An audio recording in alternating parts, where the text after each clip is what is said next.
This time, on the highway through hell, heavy rescue must keep a loaded trailer from blowing apart. Watch your back. Oh, look at that. And the competition This is black gold. is knee-deep in Smells like poop. This is freaking gross. Get out of there. More bills. Jamie faces a threat he never saw coming Trucks aren't running. The money's not here. that could force him off the coast. It's probably the hardest day I've had to deal with in years. In the rugged mountains of the Pacific Northwest, there's a highway like no other. The Coquihalla is an engineering marvel. But when the weather turns bad, Look out! It's like the Bermuda Triangle of truck accidents. keeping the Coke open takes an army When the highway shuts down, the world shuts down. and a last line of defense. Jimmy Davis en route. A heavy rescue team ready to tackle any disaster. Because here, closure is not an option.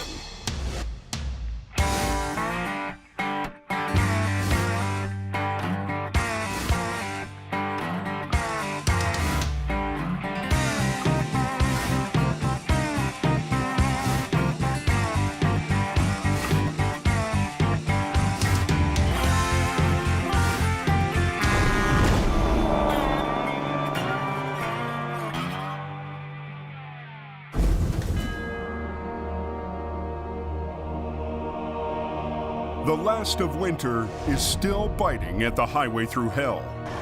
Go ahead. Jamie and Adam start their day mopping up a messy wreck. Got her? You betcha. A couple of 750s, we could have done that in 4 hours. You'd be here for a week. Isn't it amazing how things have changed? Why wouldn't anybody who does this job want to own a rotator? Once again, Jamie's $750,000 gamble is paying off. The rotator is the ultimate machine if you want to quickly clear wrecks off highways. When there's a major incident here, I'm confident that we're going to handle that job quickly and efficiently, and we're going to get the highway open faster than anybody else. On his way home, he gets another chance to put his mean machine to work. Truck in the ditch at Kanaka. Left one scene right to go to another one. Dispatch called us and said that we have another semi-wreck just down the road here. It's a load of windshield washer fluid or something. The loaded semi went into a drainage ditch and tipped over. Police shut down the highway to give Jamie room to work. I think I'm gonna run one on the deck on this with a block. I think this is where his weight is. Worried about this load. Figures the go. I don't know. I'm worried about the wall. The trailer's load is pressed against its flimsy sidewall. The thing that could happen is, you know, the wall could bulge out on the other side. Most trailers are built to be lightweight, wood walls covered in metal. Forced to bear a cargo's full weight, they can easily blow out. We don't know what the wall looks like on that side. It could be damaged, it could have a hole in it, so we don't want to lose all the cargo out the side of the truck. The cargo is hundreds of heavy cases of windshield wiper fluid. The tractor trailer is leaning, but it's not right over. So you quickly make a decision. Let's give this thing a try. Jamie gambles that he can winch the rig out sideways. We're gonna be real careful the way we pull this. Let me bring this ass end over. Okay, everybody should stand back now. I'm not quite sure if it'll hang in there. Go ahead, Adam. Come. Just a little bit. Coming across, okay? Staying together.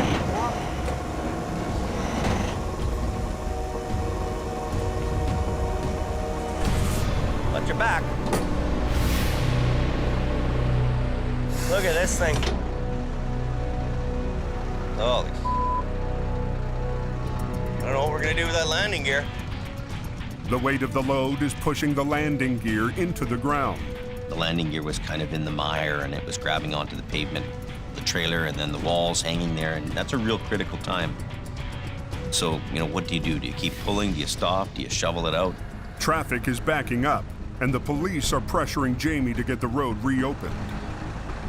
pull it through there, hey? I don't know what else we could do. With the trailer hanging, their only viable option is to keep pulling. Go ahead. Keep going. I gotta get ahead.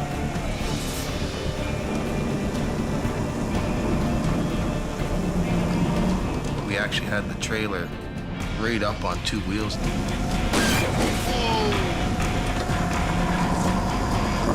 It's coming over there now. The trailer's back on the road, and even better, We're lucky. the cargo is still inside. Okay, you can undo her. The only damage is a blown front tire. That went pretty quick, eh? That was pretty fast. Only 15 minutes after arriving on scene, Jamie and Adam have the highway moving again. Highway 1 is now open, boys. As Jamie heads back to base, All info, what's going on here? he hears about yet another wreck. Coca-Cola is closed, everybody, till they clean up that accident. Better get that Jamie Davis out there. He's number 1. A semi is in pieces on the Coke just east of Hope. We have a truck that has rolled over on Highway 5. It appears as though the trailer on the truck broke as it was driving down the road, caused the driver to lose control, and the trailer broke in half and left the roadway. This was a freight courier truck that's full of people's packages. A lot of people aren't going to be getting their packages today. Yeah, go ahead. Got 1 vehicle off-road left, so we'll just wait for the tow truck. Earlier this season, a local tow company that specializes in cars decided that they want a piece of the big rig action. We've got tow on scene. So they leased an older model wrecker to try their hand at heavy recovery. Competition's competition. I have no problems with the fact that there's another competitor tow guy. I'm used to competing with everybody. But they pulled up in some rig. They have limited capability and a recovery job, so the one truck guy doesn't bother me so much. In the interest of fairness, Highway Patrol has implemented an on-call rotation policy, and this call has already been dispatched to the other company. With Jamie off rotation, all police calls for the next 2 weeks will be offered to his competitor first.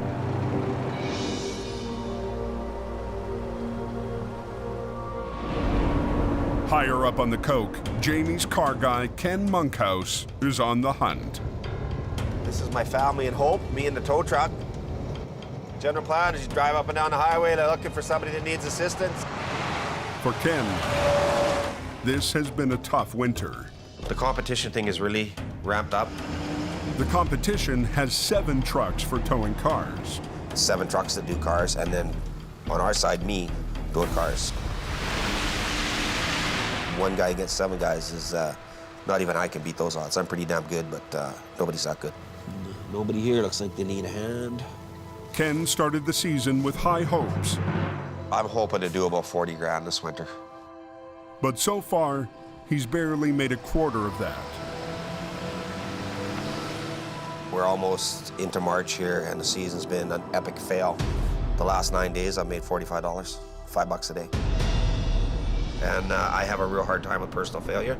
I have a real hard time with looking like an idiot. I don't want to get discouraged at this point in the game. It's not a good thing to be discouraged. Try and stay positive. If I'm positive, I'll do a lot better. You know, it can turn around tonight. It can turn around in an hour. Fortunately, winter isn't over yet. It's snowing pretty hard up here. That night, a low-pressure system rolls in off the Pacific and smashes head-on into the Coke. Though off police rotation for big wrecks, Adam and Kevin can still compete for tow-ups. The competition is getting pretty fierce up here. They're there to make a living. I can understand why they're doing it. I'd probably do the same thing, but I try not to think about it too much because it actually really pisses me off. But we're gonna have to work a little harder, I guess. They stop to check on a semi that's chaining up in the right-hand lane. This guy's kind of blocking the road. We got to get him out of here sooner or later. He's been sitting here for an hour now. You gonna be able to get going here, you think, or? The driver seems determined to get out on his own and avoid a tow-up fee. Just gonna throw on another set of chain. See, you're putting these things on backwards, eh? You see that there? Yeah, that's why you're having all the trouble there. We're down to one lane here, basically, right? So he's taking up 2 lanes of the highway. And the snow plows want to come through here and get this lane cleared up before another snow comes in. Okay, buddy. You got her. The driver throws it in gear and goes nowhere. What gear are you starting out in? Low? No, 10 speed. Oh, that's half your problem. Okay. Got a 10 speed. You should be trucking through California with a 10 speed, not up here in the mountain. You can't even lift off. Look at me sliding backwards.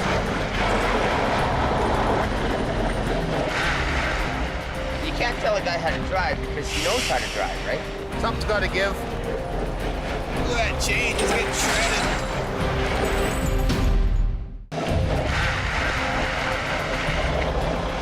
Look at me sliding backwards. Off rotation for big wrecks, Adam and Kevin scramble to find tow-up jobs. Something's got to give. But a spun-out driver is determined to get moving again without their help. Got a 10 speed. You should be trucking through California with a 10 speed, not up here in the mountain. He might get her if he gets over here. He might be fine, but never know because he's gonna dig and chew until he can't go no more. And then his whole truck is gonna be sideways to block the whole highway. Oh, this chain! Look at this chain. Look at this chain right off. It took half an hour to put that chain on. It took 2 minutes to burn off. Where's the logic in that? He just blew off $500 in tire chains, burning off his tires. And his clutch. His tranny. When do you say enough is enough? Like, you know, to replace a clutch in that thing is $4,000. Look at that rear end growling away. All to save $350. The driver finally throws in the towel. How do you want to pay? Cash? Perfect. Adam hooks him up while Kevin seals the deal. Well, we didn't come up here totally for nothing. We got a little bit of cash. A little better than nothing. But for Jamie, small potato pull-ups aren't going to pay his big-ticket bills. 340. That's all we had. That's all we got. 1, 2, 3, 4 trucks. It's better than nothing. Well, we got stunk tonight. Yeah, I'm disappointed there wasn't any more business than one guy. Fuel, labor, wages, all that kind of thing. This is costing us money to come up here tonight.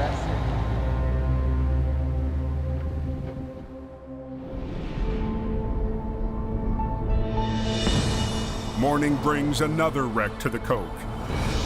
A double hopper hit a slushy shoulder and tipped over into the ditch. With Jamie off rotation, the call goes to his oldest rival, USA 12 from Alquire. Al Quiring. Also, we have semi flipped over at Larson Hill. Trailers are completely on its side. Load is out, so. Unlike Jamie, Al's philosophy is that one man and one truck are enough to tackle almost any job. I do a lot of tractor trailer rollovers with just the one wrecker, and that's not uncommon for me at all. There's no rescue trucks, no guys running around. Wah, wah, wah, wah, wah. You can't send out an RB when all you needed was a fly swatter. Al believes in keeping his overhead to a minimum. Never once has anybody phoned my family's office and asking if we've got a shiny truck before we get a job. You know, most of the time it's, can you come quick? Yeah, here's our guy right here.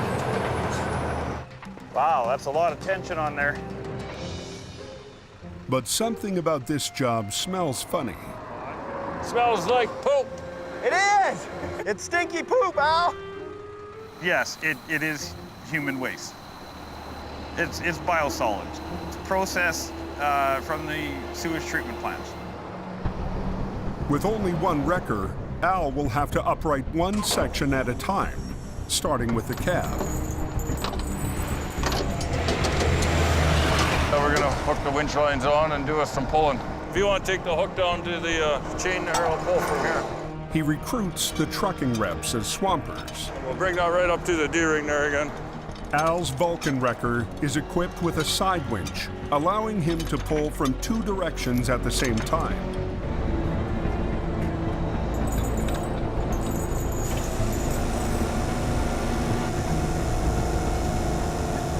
Does it look like it's gonna pop?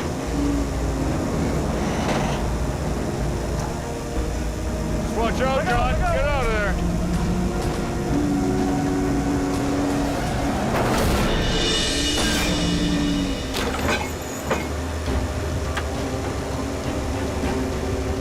Beautiful.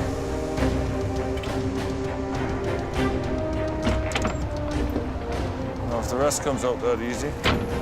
Al repositions his wrecker to tackle the two hopper trailers.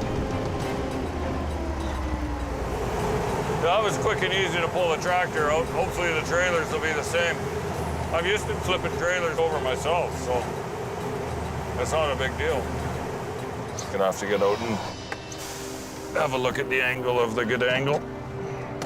He figures flipping the hoppers will be a piece of cake. The sooner I got that mess cleaned up, the sooner I'm heading home to my wife's good cooking. To avoid bending the chassis, he wants to unhitch them and flip them one at a time. We're gonna pull the pin puller. Ugh.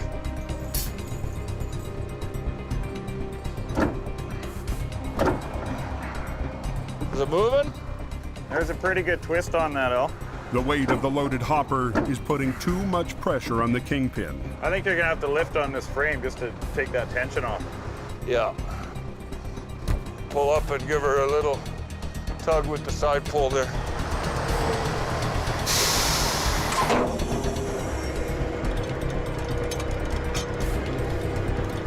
Hey, Travis, tight! Got it. Do you think that pin popped? Yeah, it is. Oh, it did, eh? Yeah. Oh, beautiful. Now he needs to get them back on their wheels. And we're gonna see what we can grab hold of it. But there's no secure place to rig onto the thin top edge of the hopper. Hook that chain so the hook comes back into the ring. We're just gonna try and get that trailer separated and drag it up the bank a bit so the load will come out of it. The hoppers are made of lightweight aluminum. If he tries to flip them with the load inside, they could break apart. So first, he needs to dump the poop. We're hoping to get the ass end of it kind of up here so that it's laying mostly upside down. He is hoping to roll it as he separates. Should empty out the box real nice if it works. It's moving now.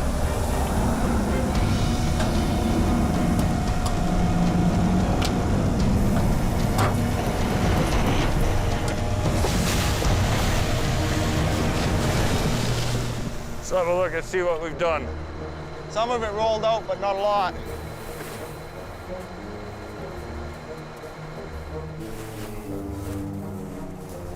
What do you think, shovel brigade? Are you serious? I've got tons of shovels. That's 20 metric ton. 3 guys, that's not that bad. You don't want to shovel? No problem. Get out of the way. I'm going to shovel. I'm going to shovel until I can't shovel anymore. And then when I can't shovel, I'm going to switch arms and I'm going to shovel some more. Just like eating an elephant, one bite at a time. This is black gold. You got a pretty low standard of gold there, Al. All season long, Scott's been waiting for the new record Jamie promised him, making do in the meantime with the vintage General. Joe. Last week, Jamie broke the news that the new truck is built, but he can't afford to put it into service. I don't know what to say to you. What do I do? I've got to cut costs. I can't. I've got to cut costs. This is the thing I'm wrestling with. It keeps me awake in the middle of the night, right? Well, I'm sure it's going to keep me awake in the middle of the night.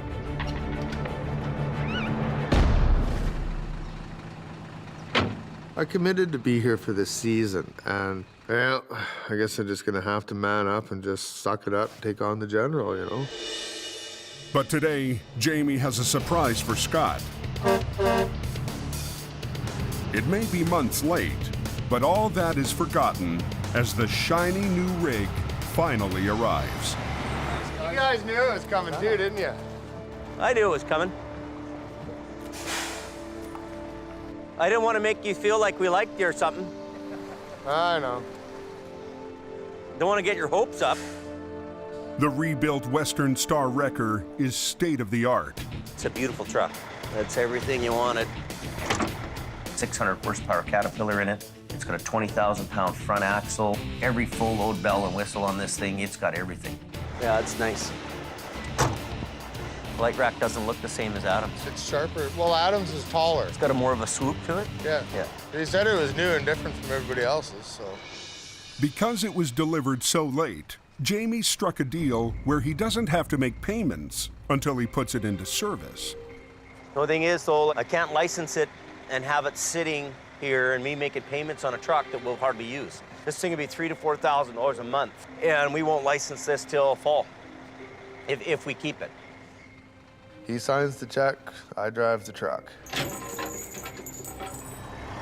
What I'd like is we throw some plates on it and we go to work. And we show the competition, this is what we got for gear. What do you got? You know, let's just get at her. But for now, the newest addition to Jamie's fleet isn't going anywhere.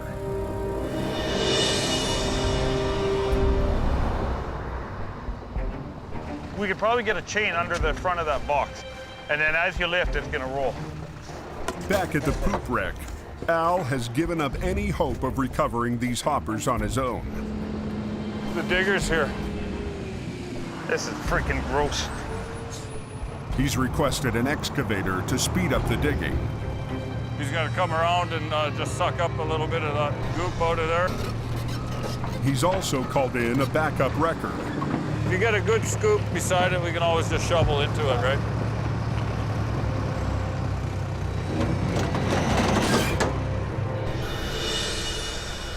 By sundown, he's got the first hopper empty and out of the ditch. Fire that baby up and get the digger in there. But it doesn't look like he'll be home for dinner. Oh, everybody wants to be home at the end of the day, but this is a 24/7 job, right?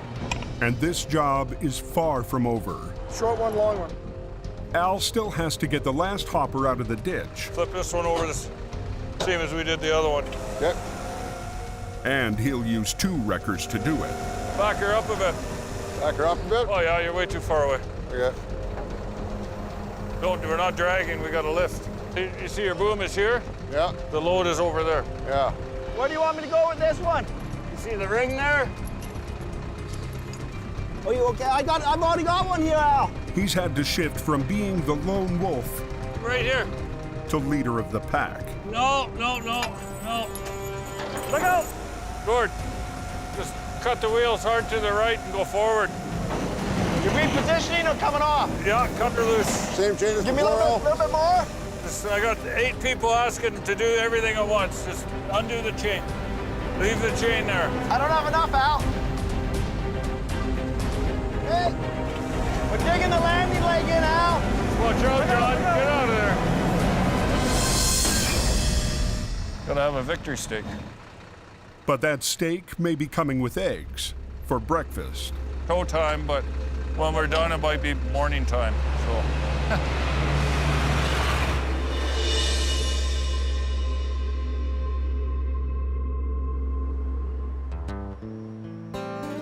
In downtown Hope, Ken's gone home to take a break before another night shift. There you go. Holy cow. What a good girl. To save money this season, he decided to move into a hotel. I moved into one room. It's not a bad hotel, but I mean, it's a hotel. What a good girl. What a good kitty cat. My strategy was, if I don't have a nice place to live, I'll be in a tow truck way more, and it's worked. Hey, buddy, it's Monkhouse. Sounds like they're chaining up on the hill there, so I'm gonna head up for a bit. I don't just live here by myself. I've got the cat, and I've got Mum. Pretty sure she's still in there. Yeah, she's still there. So that's Mum. She's been looking after me ever since she passed, 2007. You want some food? In case I don't come back for 3 days? Breakfast of retired tow truck drivers. Same thing Bruce had this morning. There you go, chicken feast. See you later, Mum. My guardian angel. Look after the cat.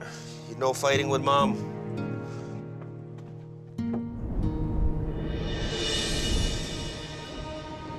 Tonight, Ken's working an extra shift to help make ends meet. We didn't do a whole lot in the last 2 weeks, and it's getting bleaker and bleaker. We just frickin' paid the rent on Friday, like 8 days late. It's got me questioning the whole deal. You never knowing how much you're gonna make. You know, are you gonna be paying your rent every 2 weeks type of deal? You're gonna be living in a Hope Hotel. Judging by the extremely light volume of car traffic, pretty much everybody's got home, so I think it's gonna be a quiet night up here tonight. With no work in sight, Ken pulls off the highway and calls his son. What are you doing, Spawn? Not much, buddy. What do you think I'm doing? Sitting up on a frickin' hill in a snowstorm trying to find my first call in 4 days. Starting to look a little bit bleak. But oh well, that's towing, right?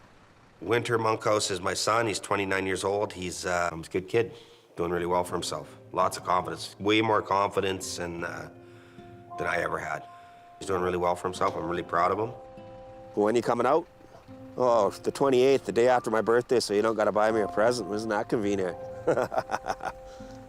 One way or another, we'll get together there, young fella.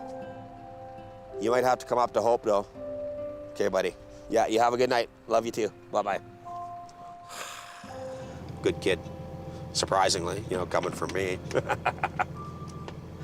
No, I love him. I wish I saw a lot more of him. Good guy.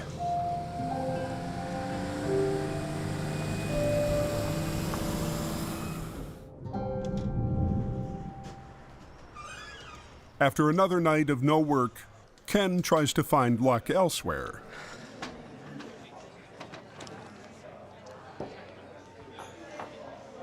I gotta leave him something. I can't leave him nothing. Pair of threes. Pair of frickin' threes. Why couldn't it be 2 aces? Oy, oy, oy. $18 down the toilet. $18 my son's not gonna get. Well, I gotta start thinking about him more. He's the only family I have. I have him and my cat. It'll be 25 years I've been doing this. Maybe it's time to get out of the towing thing and find a different type of truck to drive.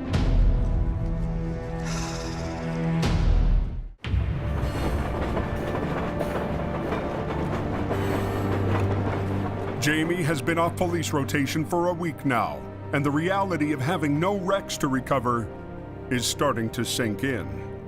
We're on rotation with the other guy every 2 weeks, and we have 2 weeks on and we have 2 weeks off. So for the 2 weeks that they're on, you know, I'm keeping people staffed and employed here. Bills, bills, bills, bills every day. Depressing. You know, I hate to be a whiner. I hate to whine about all this stuff, but we're riding on millions and millions of dollars of investment here. You know, millions to just be here. So, you know, when you lose your money and your revenue's gone, I mean, it's a life game changer for you. I'll go deal with the phone calls, I guess, and the more bad news mail. I bought myself some gloves. I got the receipt. Cool. Thanks, buddy.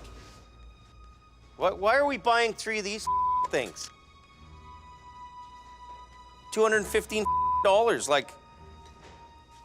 Scotty, why do we need 3 propane torches? I got one for your truck, I got one for Adam's truck, and I got one for my truck. I'm not unlimited money, right? So you get this guy spending and you buying for that guy and that guy buys for you. I'm just like community milk cow. Hey, everybody just, hey, give me money, James. You can take them things right back where they came from. Man, it's like money's unlimited or something, you know that? I'm not upset at people, I'm not mad at the world. My real problem is I've got a banker to answer to who's financing the trucks. Jamie Davis Towing. Yeah. It's Jamie's brother. Hey, how you doing? Hey, not too bad. And between Al coming up here and those guys giving them half the work, I mean, he just took a $20,000 job yesterday. I mean, I've got trucks coming out of my rear end here to service the area, you know what I mean? I have to put these trucks to work, right? They can't be sitting around here like looking at me in the window. I'm not gonna wait 6 months and go broke here. It's not gonna happen. There's gonna be a real change around here, and it's gonna happen fast.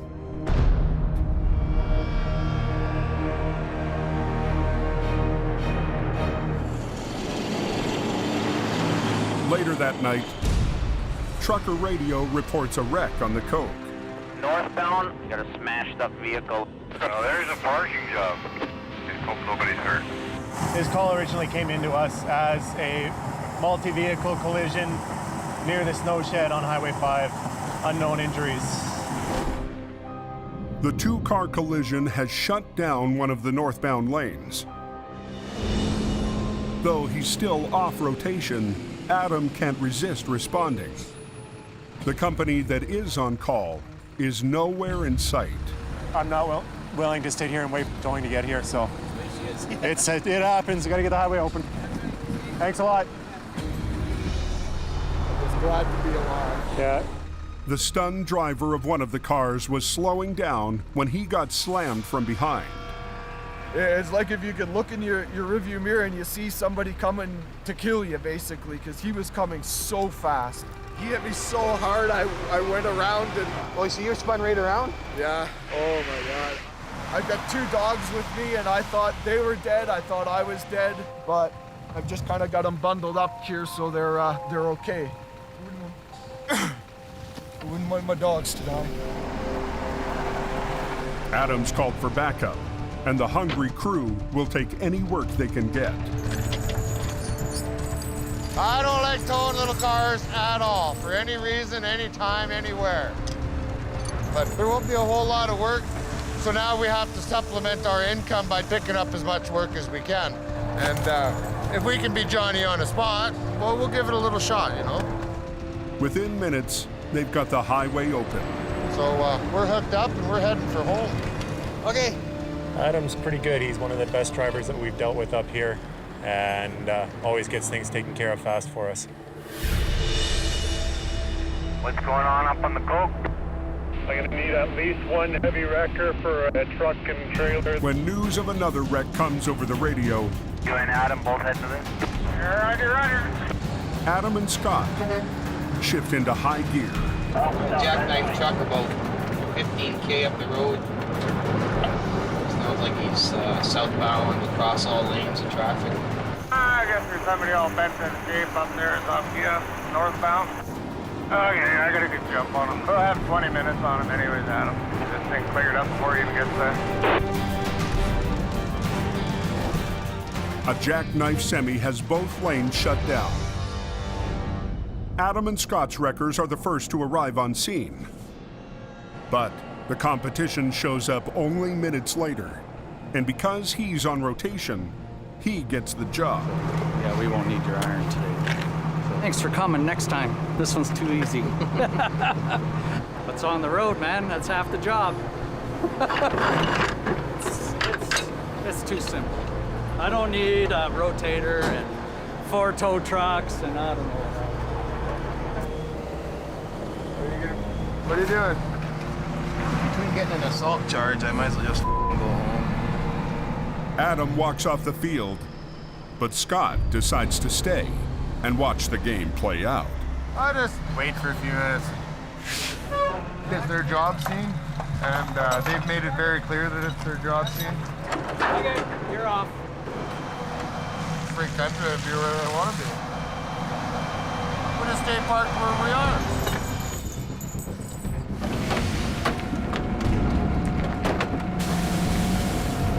The rival wrecker hooks up and begins to straighten the cab. But as he pulls, a punctured fuel tank starts to spew diesel all over the highway.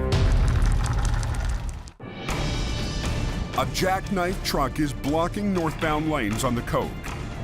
Scott and Adam were the first wreckers on scene, but the competition is on police call, so he gets the job.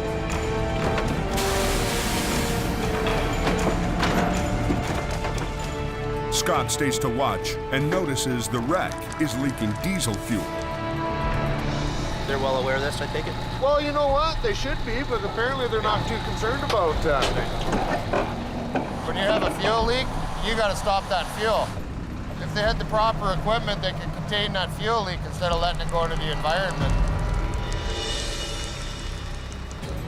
The officer reports the situation back to his supervisor. Stop that fuel, Johnny? How are you going to stop it? How? Stop it. Well, I'd just take a piece of wood and jam her in a hole like it's been done for years.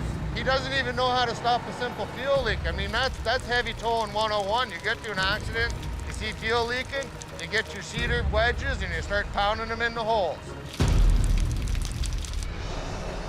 Always have wood with you to stuff in the hole. But what we got is now we got fuel everywhere. Yeah, so, yeah. It should have been pumped before the job happened. Okay, we got a diesel spill all over the roadway here. How much has been spilled? About 450 liters. About 450 liters. Yeah, we're gonna have to call environmental then.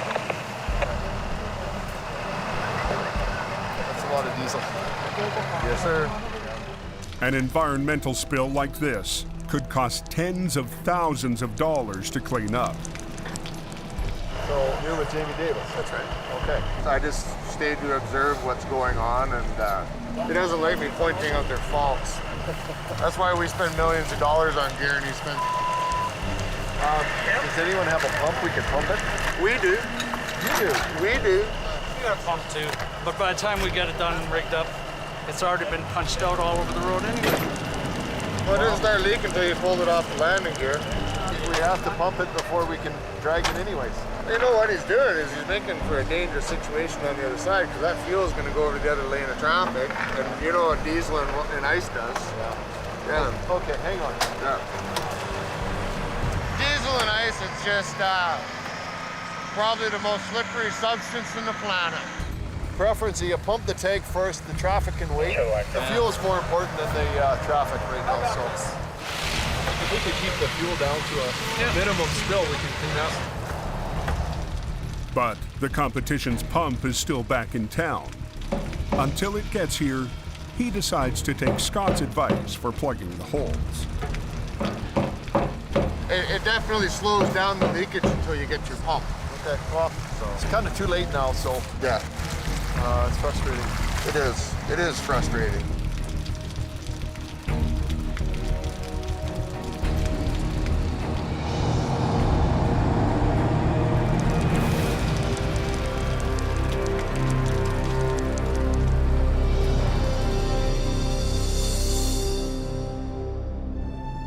The next morning, Scott arrives early to work on getting the General up to his standards.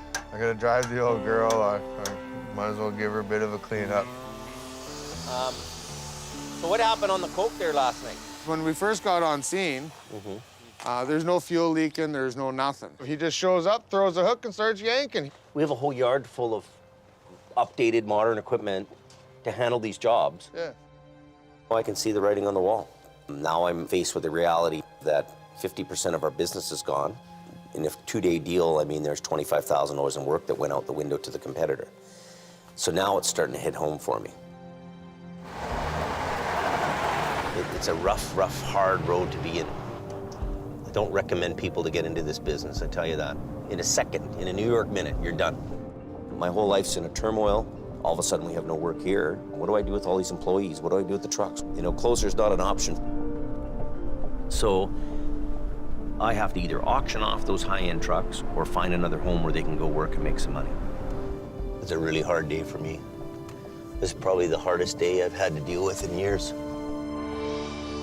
With nothing to do but wait, Jamie heads to the barn for beer o'clock. It's nothing but an old barn and a bunch of good old boys in there, but at the end of the day, there's lots of business goes on there.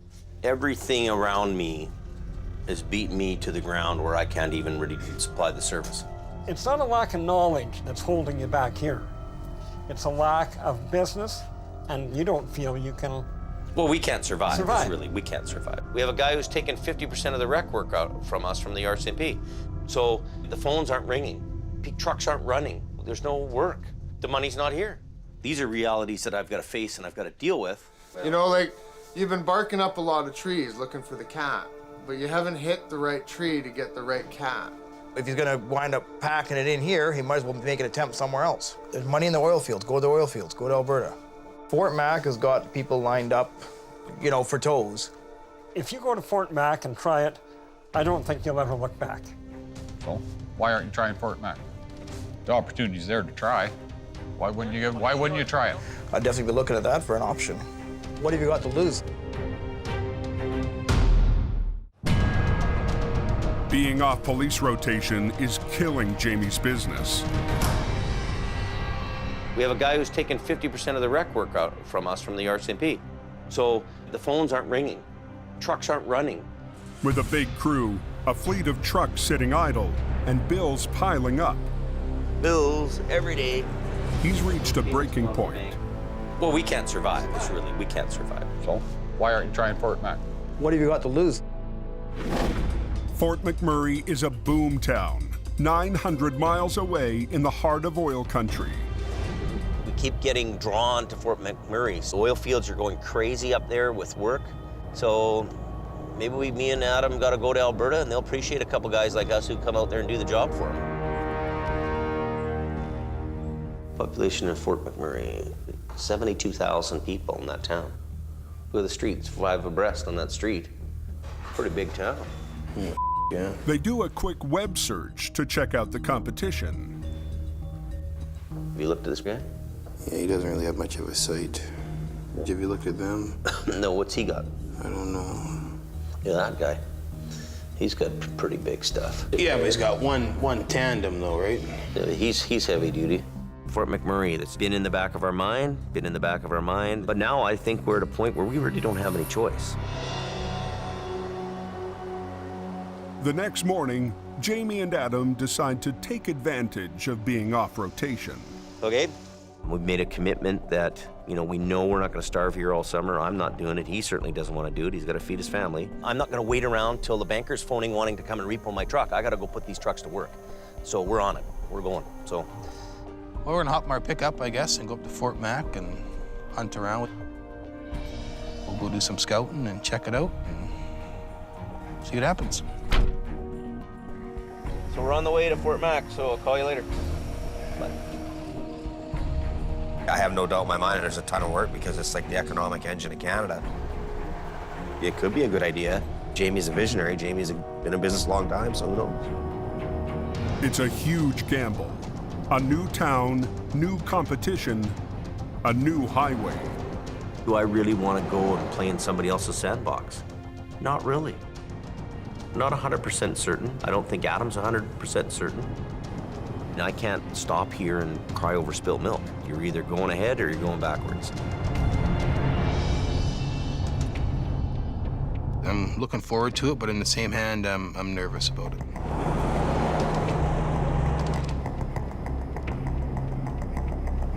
So we're on our way to Fort Mac. If we don't have work here, if like the logging truck guys, if they don't have logs to haul in Hope, they haul logs in Golden. So we have to go where the work is.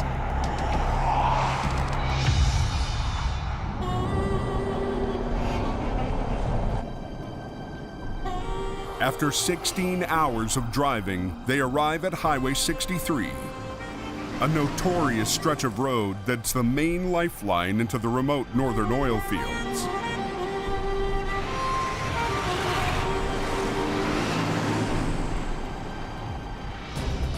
Look at that. That's a pickup truck rolled over.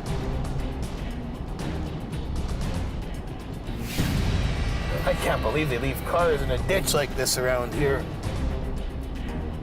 I mean, this is like the Wild Wild West here, from what I can see. It's just like money, money, money all up and down this road all morning, eh? Yep. For most drivers, this highway is a nightmare. But for Jamie, it might be a dream come true. Next time on the highway through hell. Nobody's going anywhere. A nasty spring storm He blocked the whole road. catches the coke off guard. We were converting to summer. A mail truck hurtles toward an icy river. I'm worried about that trailer moving. Look at, look at, look at, look at. And a broken promise forces Jamie to walk off the job. We're done. Okay? We're leaving. And face a reality that could drive him off the coke. You're either going ahead or you're going backwards.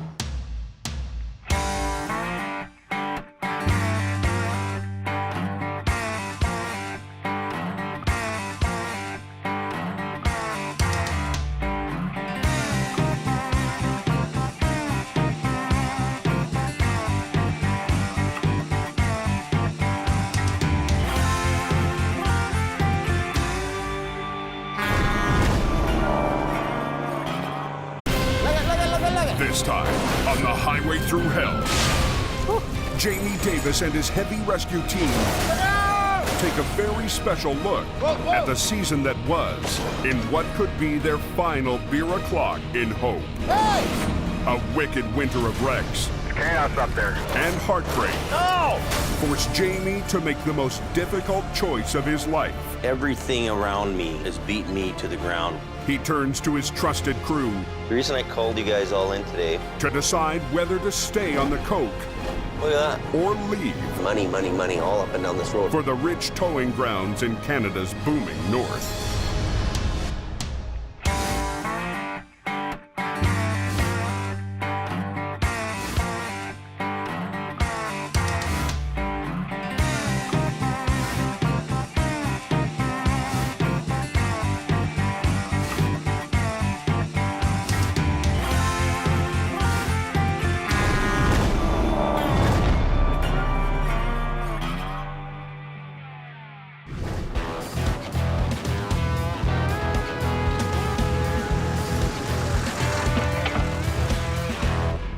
I'm Mark Miller, the producer of Highway Through Hell. Welcome to our big pre-game show for our grand finale. I know everybody's anxious to see how it all ends, but we thought, what would be better than a final beer o'clock, a chance to catch up with Jamie and the boys, to talk about the season that was up on the coke and some of the hard decisions that still need to be made. Cheers, guys. Cheers, boys. Here's to the end of the season. I hope. Hey, Mark. One big episode left, big grand finale.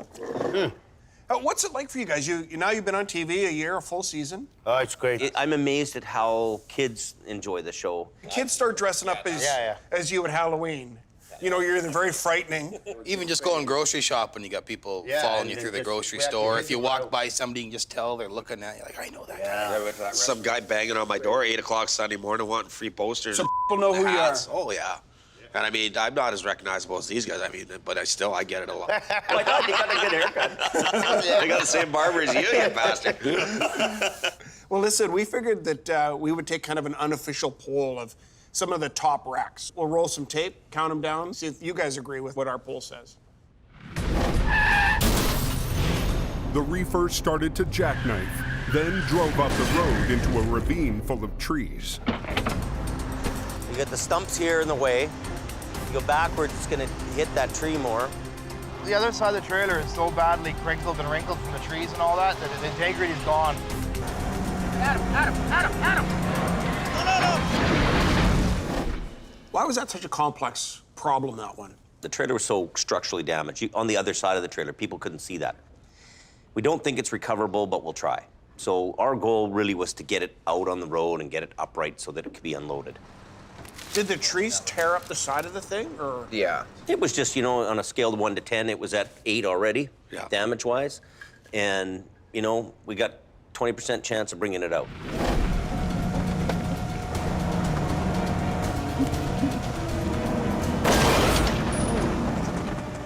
The damage from the crash was too much. Chicken everywhere. That was the end of that. And it didn't make it. The patient died. Okay, let's go to the next one. Number 4. Look at that. Straight down. The truck jackknifed and crashed through the guardrail. All that's holding it from a 600-foot free fall is a single tree. So when you get to something like that, Adam, do you have to like look at it and go, you know, what's the point of failure? Where is this thing gonna let go? Well, you can only judge it from the top side. Like, I don't like going to the bottom side of things at nighttime. Why not? Well, if that tree breaks, that truck will be landing on top of you, so. That the trailer and the tractor may not be connected together. If we started pulling on the tractor and the trailer wasn't hooked up, we'd be in a mess of trouble. Then the trailer would go like this. Below that 100-foot drop is a bunch of houses down there, so you don't want that going down on somebody's guy's house. house. Yeah. A truck that heavy is gonna take out a house. Here's your mail. Yeah. Bam!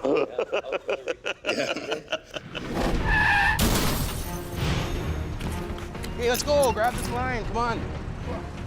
The semi lost control on a grueling descent, bounced off the median, and slammed hard into a snowbank. Well, it's buried right into the snow. I think, was that Holland? Pharmaceuticals. Pharmaceuticals, that's right. And that was a very expensive load of That was a remember happy correctly. wreck. Yeah. Who was on that one? Me and Kevin got on scene first on that one. What did you think of it, Kev, when you first saw it? It was difficult because the way the truck went in, it was just so cemented in with the snow. But you didn't know that, though, till you started pulling on it. Right. Like, it just looked like it was sitting in the snowdrift. Adam and I thought, like, this will be done in 20 minutes. Right. Out of here, towing it down the road, but it didn't turn out that way. So you guys called in Scott, right? You came in as the number 2 truck on that one? Jamie was number 2, I was number 3, and Bruce was number 4. Yeah. Come on, you stupid. You had 4 trucks on that. Yeah.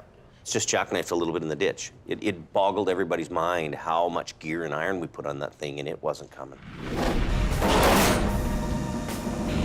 Keep going. Pull.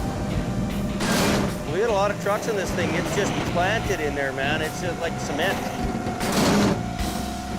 One quick look at that trailer and truck. One guy in the back, one guy in the front. It should have just pulled out like that. It should have been a no-brainer. Yeah. That was the easiest looking job you've ever seen, and didn't need all that gear that we thought. Okay, let's go number 2 now. Right off the cliff.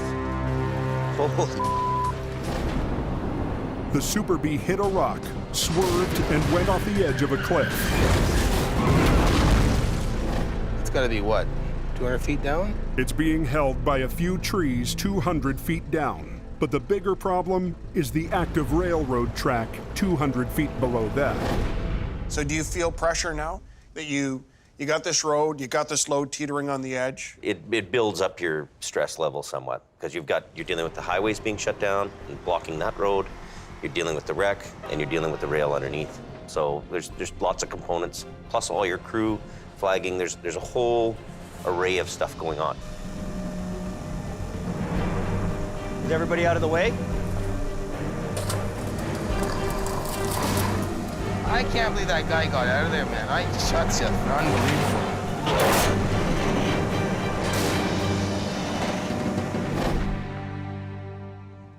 All right. Was there anything left of that truck? I mean, that was a mess, that one. Pieces. Okay, let's go to number 1. This was our unofficial survey. Drum roll here.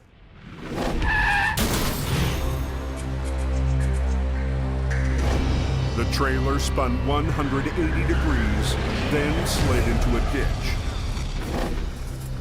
The tractor trailer's in pretty good shape, but it's on its side.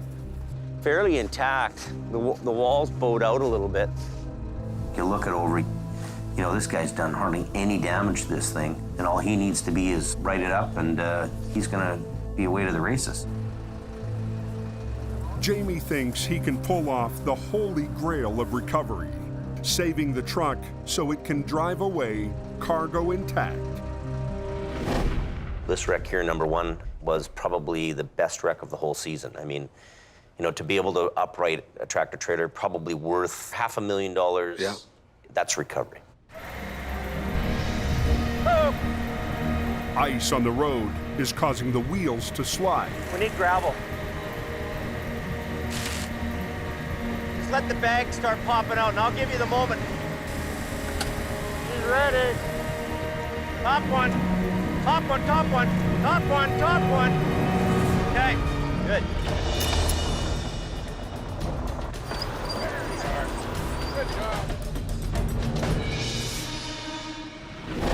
guy can drive away. That's the best. That's of the when best. you drive away smiling the whole way. And then Makes the you word feel good. goes Yeah. around.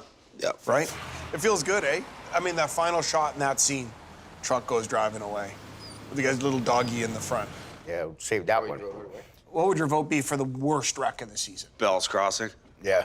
Yeah, the lumber truck and Yeah, the yeah. methanol truck was the worst night of the year. That was the worst one. We were soaked and cold. That Tired. was bad. Tired too, yeah. Stupid snow, it was stupid ice. Cold, it was warm. What a nightmare. Cold, tired, and miserable. Pissing rain out my feet. I'm soaked to the brim. Everybody was just about in tears. You see a bunch of rough and tough guys, all of a sudden, you know, they're not so rough and tough anymore. And we want to go home to mama. We're done. The question is, was that really the low point of that wreck? Because I remember there was something else that happened there, unfortunately. Oh my God.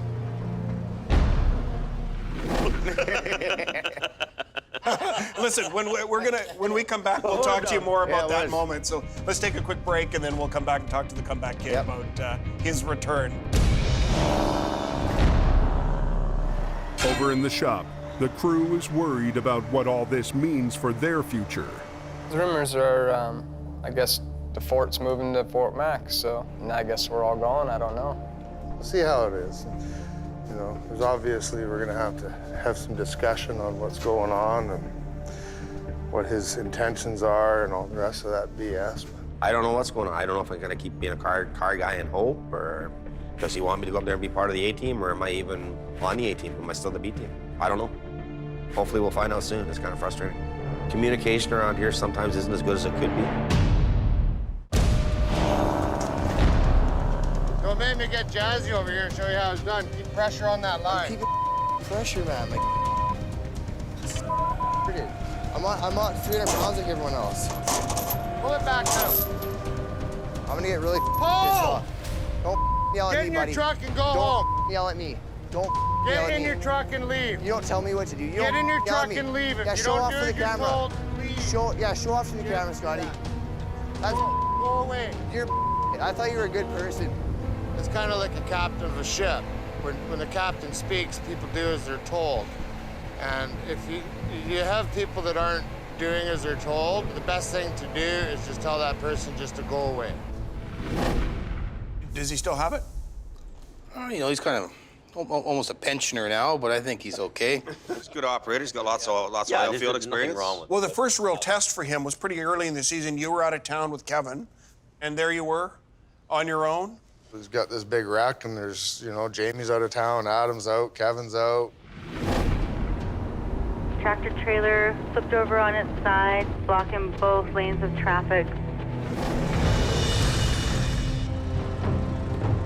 Were you nervous? Well, I was a little bit. You know, I hadn't done it, and You hadn't been running a record for a how many while. years? Adam made it very clear that I had to show my worth and do what he's been doing for years and years. You know, like step it up. Hey, is everybody out of my way? We had one truck to work with, and that's what we worked with. Okay, everybody.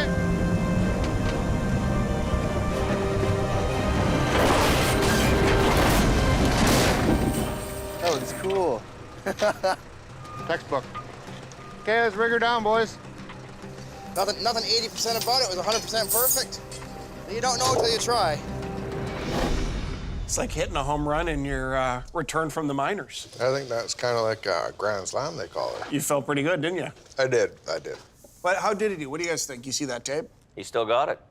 He saved the day. So that's the high point for you last year? That was my high point. Okay. Now I know we're going there. What's the low point? January 8th was the ultimate low. 2 nights ago, Scott parked the rotator on a steep hill directly above the flatbed. He flipped the ice cleats down to stop it from sliding, but they kicked out. So show me what you wrecked. Right here? Oh my God. You pushed the whole body out. The whole body's. Jamie, were you a little disappointed? Calm down. Calm down. Easy. It was a tough one for me to stomach. So he goes from being the hero to kind of being the GOAT. the zero. In really a matter of couple of weeks, Days, maybe. yeah, within Days? Yeah. It was bad, you know, like I knew, you know, I mean, for Jamie to kick me loose in a, you know, $750,000 truck, you know, it showed me that he had a lot of faith and trust in me to take care of it. And then, you know, when that happened, it was like disgusting. One thing I got to ask you. Why weren't the chains on before you went down the hill? The roads were in great shape. And they appeared to be in great shape. The plow had been going up and down and sanding the hell out of it. And I think what happened is there was just that one little bit of a spot that was kind of untouched, maybe a little dip in the road or something. I don't know. One of the other irritants this season between you and Scotty was the General. Driving the General, I mean, it's kind of like the penalty box. I just got to kind of duck down like this.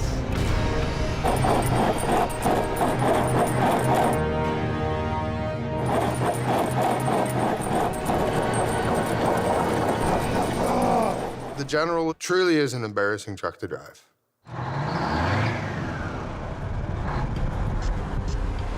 This ain't a bad old truck at all, if I can shift it. You know what, these guys are spoiled. You know, you get a brand new truck, you earn that truck. I could take any kind of a truck like this, bubble gum it together, duct tape it together, and I'd make $250,000. Scott should be in that truck doing the job. I'll suck it up, princess. We all did it. We've all been there. You told us you were quite frustrated with Jamie. I was. Many times, getting in that General, it was a common theme. You were unhappy in that truck. And I would even go so far as to suggest you would have said, Jamie isn't doing enough to get me my new truck. So this is the truck. Is it ever shiny, eh? Oh, it's gorgeous.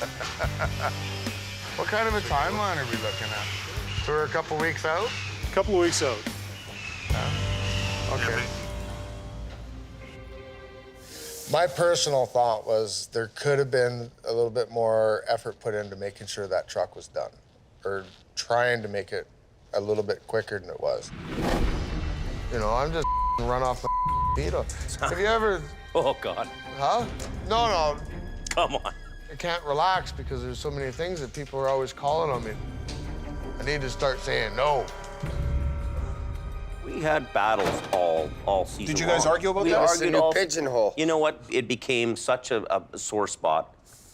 You know, like, and I'll sit here right across the table from him and say, you know what, Scott? You're a good operator. You know what you're doing. Sit and have a beer with you anywhere. No problem. I don't dislike you. We don't have, but we got to the point where we were stressing and fighting every day of the week. Jamie broke the news that the new truck is built, but he can't afford to put it into service. You know, what do I do? I've got to cut costs. I can't. I've got to cut costs. This is the thing I'm wrestling with. It keeps me awake in the middle of the night. Right? Well, I'm sure it's going to keep me awake in the middle of the night.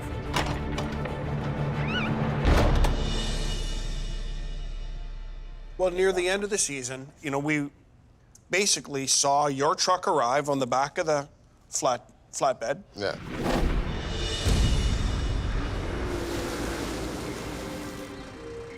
The only thing is, though, I can't license it and have it sitting here and me making payments on a truck that we'll hardly use. This thing will be $3,000 to $4,000 a month, and we won't license this till fall, if we keep it.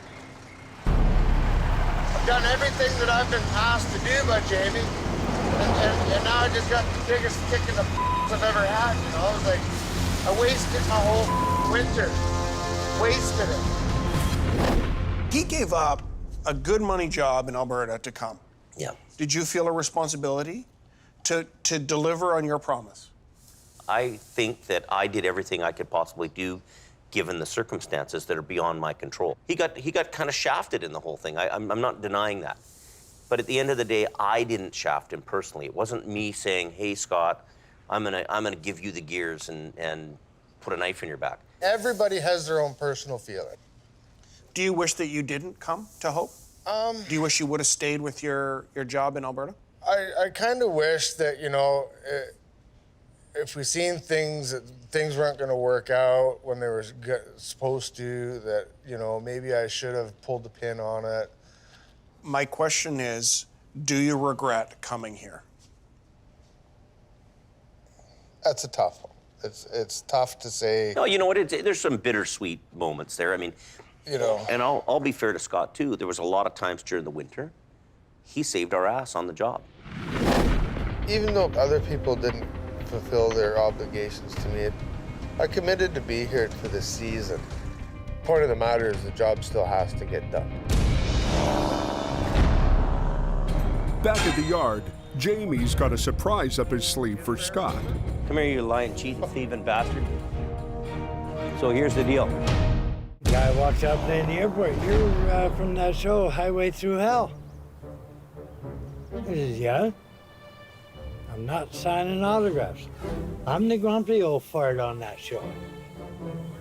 And that's the way it is, and that's the way it's going to be. We got Bruce with us. Crazy Horse. Welcome back, Bruce. Glad to be back. You started out, you had big plans this season. You're gonna get your truck pimped out. Another promise not kept, eh? Exactly. If there's no wrecks, you don't eat. Because money's tight, some hoped-for upgrades haven't been done. Plans to pimp out Bruce's wrecker are now on hold. Although Jamie's most senior driver is still optimistic. Yeah, sweet truck when she's done putting a wicked sound system in it. Yeah. And all underneath the body, they're going to put strobe lights. Why was getting the truck pimped out, why was that important to you? I like that truck. You see potential in it? It's a nice truck. Why didn't you pimp out the truck? I just think we had just too much on the go. There were so many projects. It's like, how many projects can you do? Bruce, what kind of season did you have? Did you have some struggles this year? I had a few. What was the challenge for you? I was getting tired of getting up at 3, 4 in the morning. Bruce is a great guy, but when the snow flies, Bruce isn't exactly the snow shed warrior. I don't like changing up, period. Now he's gonna be stuck here, you watch. You're gonna have to chain up, Bruce.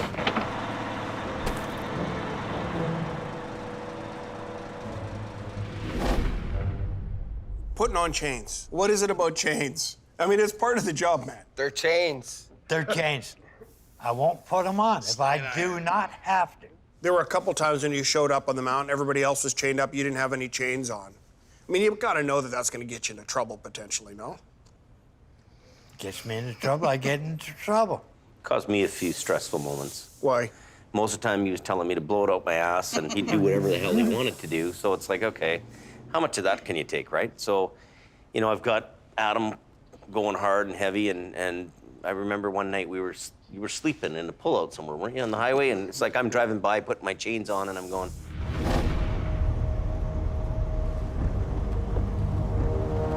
look at this. In your truck there, Bruce? I worry about Bruce all the time. Because he gets some truck stop or in a parking lot or pull out somewhere in the highway, you know, passed away. Bruce. You also got to give him some respect, though. The old dog's put his time in on the mountain. Yeah. He's 35 years in this business. You got to cut a guy some slack? I try to, I do. And then, you know, it gets to the point where, you know, is this a worthwhile business event? And you got to kind of, you know, one thing in this business is a small, tight little world, but at the end of the day, I still have the cash reality to deal with. Bruce needs to be driving this. This will be easier on his stock and lifting and all that kind of stuff. And it'd be easier for him to drive around than driving them big trucks, you know? But, you know, I guess it's a little bit crusty like Bruce. So, a crusty truck for a crusty guy. All he needs to do now is convince Bruce. Maybe the way to solve this problem is to put you more in a smaller truck, and then you work with Ken to do the car towing. So.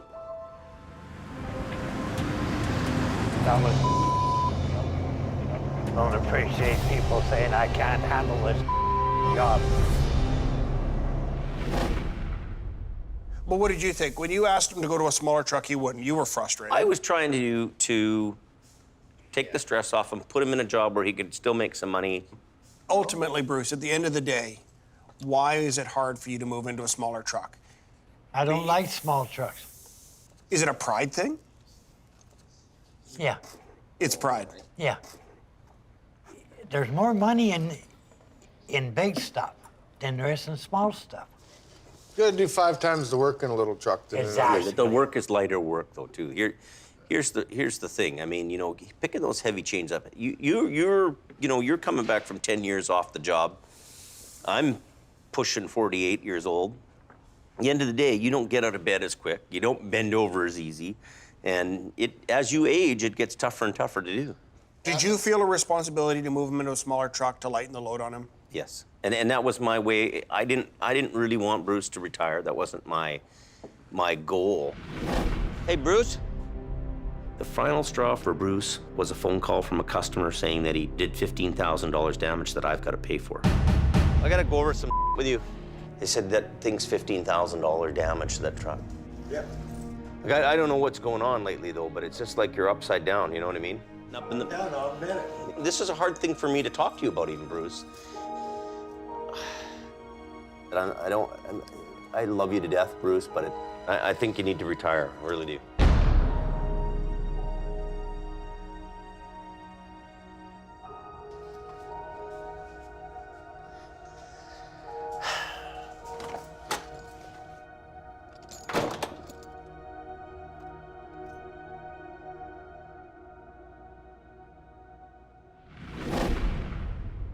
You had to make him retire. Had to. Not that I disrespected Bruce. Bruce is a trooper and a warrior in our business. You know, it is a hard thing for you to retire a guy out because you know what he's been through. It's a brutal, brutal business to be in. It's a hard one to say to a guy, hey, you know, I know you put in X amount of years, and to just say, hey, you're done. That's the worst possible thing you could have to do as a boss, is tell a guy he's retired. It really was hard. I had to draw the line and say, hey, you know what, Bruce? You need to be in a different job that's not gonna, you know, push you as hard. I mean, it's just like me. You think, is it nicer to drive around in a pickup truck all day or drive one of them big rigs? Let's take a look at the retirement party and let's come back and talk about it. Thought we were gonna retire together. Well, I am retired. Okay, buddy, well, good luck, man. I'm gonna miss you big time. Bula, bula, bula, bula, bula. I hate to see him go. I'm gonna miss him. I'll miss him hard. Comes a point in everybody's life where it's like you need to stand down a little bit and relax a little bit. I'm a legend, and I'm old school. Just that I was slowing down, and it was time to retire. Yeah, I'm going home. I love you, man. Later. I love you. Crazy horse, crazy horse, crazy horse. Few tears that night? Yeah. Oh, yeah. Who here had the hardest time dealing with Bruce's retirement? Probably Jamie. Probably Jamie, yeah. But you didn't really let it show, did you? Well, I tried not to, but I mean, you know, try to be the big boy, you know. Even watching this again here right now was kind of a bit of a tearjerker for me, really. Bruce, how do you feel being forced to retire? I wasn't really forced into retirement. I wanted to retire. Is that true? I've had. Is that true, Jimmy? I've had enough of You this. gave grief. But Day after day after day. Yelled at me, screamed at me, told me to pound sand, stuck your finger up at me, drove by me. Yeah, you wanted to retire. Yeah, sure. Well, listen, to old Bruce. Cheers, Bruce. Cheers, Bruce. Good to see you, brother. To all you did on the highway. Okay, so we'll leave it at that. And when we come back, we're gonna take a look at some of the new guys who joined Heavy Rescue. If I pick up, Jimmy, am I gonna flip over? I don't think so. Just go nice and easy. Okay, just watch me. You guys want to stand back? Everybody out of there? What's going on here? Hey! Gord is a great guy. You know, Gord can be an extra man. Gord can ride Swamper on the truck, work in the shop. Good at all three of those things. He's one of them guys that can basically do anything. My first impression of Gord was he's a scary looking dude. Gord definitely has the tow truck DNA. Got high hopes for you. Thanks a lot. He's a hell of a good swamp. You give him a task and he does it, and he does it right. Geez, Gord, that's a pretty good review. Everybody seemed to like you. Good job. How'd you feel about your first season? I loved it. I mean, getting taught by everyone, I mean. Is he a future Bruce? Possibly. 30 years from now? You never know. What do you think? Oh, yeah. You haven't got the right attitude. No, not yet. Oh, he's a little bit independent. I've noticed that. Oh, is he? Yeah. Yeah. What's the high point of the season for you? The lumber wreck. That When was. they sent you over the edge. Yeah. Nice knowing you, buddy. There's huge rocks everywhere, and any moment in time, those rocks are just gonna let loose. It's pretty hard to hold the cable and haul the big chain down, right? It's backwards.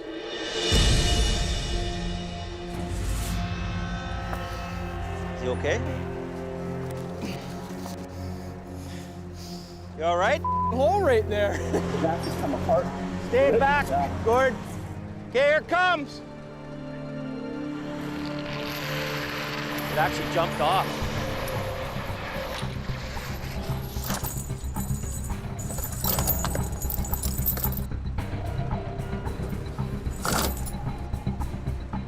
This is really, really, really, really dangerous.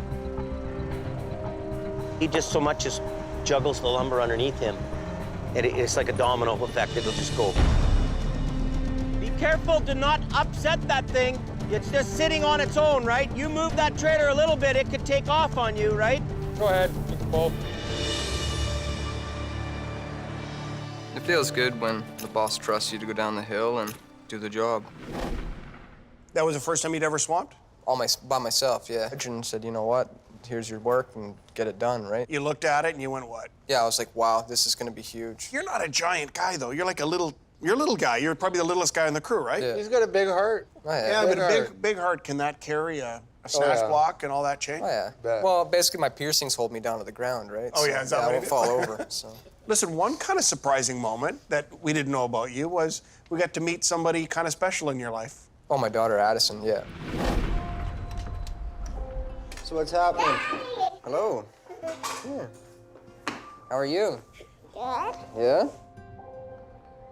I haven't seen my daughter for about 3 weeks now. Gord's daughter lives with her grandparents, so he can work in Hope. Come here. Jump really high. As high as you can. Oh, yeah. It's awesome to be here, because being up there all the time and just miss a lot of this.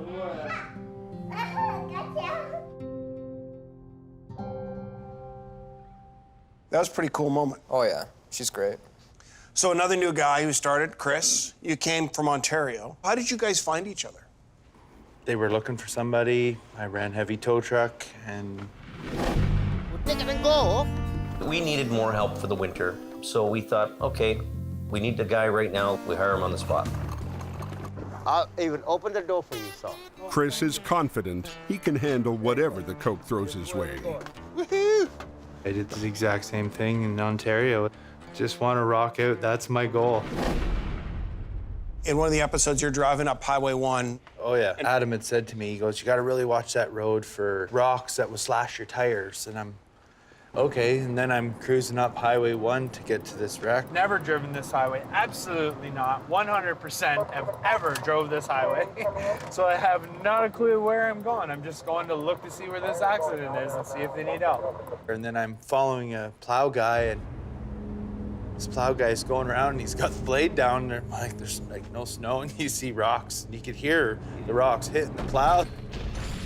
How'd you feel about that? I was like, holy. It's obviously very different than what you're used to in Ontario. It was like, you call a hill in Ontario, these aren't hills, these are mountains. You gotta get that lift up before you drive it. Lock that thing up, man. Lock it. You don't need this. Lock it. How are you supposed to lock it? I don't know. You're the tow truck guys, man. Oh my God. I've never towed a car in my whole entire life. I'm not gonna lie to you, I didn't even know how to hook it up. You said your first episode on the show that you had never towed a car before. Never. Some people in that episode wondered if you were for real. Defend yourself. Some of the things that they do here is way different the way we do it in Ontario. Jamie, some guys, some bosses might have thrown the guy under the bus. You stuck with them. Why? When a new guy comes in, I'm not so much about, hey, you're not top dog and you got to go. I'm going to bring him in and try to make sure that he can get better. That's what I want to do with a new guy. What was the low point for you? Was on the coke with that girl getting run over.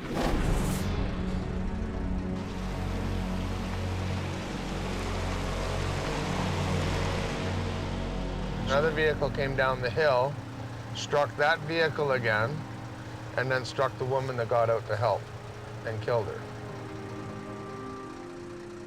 Makes you love your loved ones a little bit more. What do, right? Happens. They go too fast and they don't pay attention. And that's what happens. People die.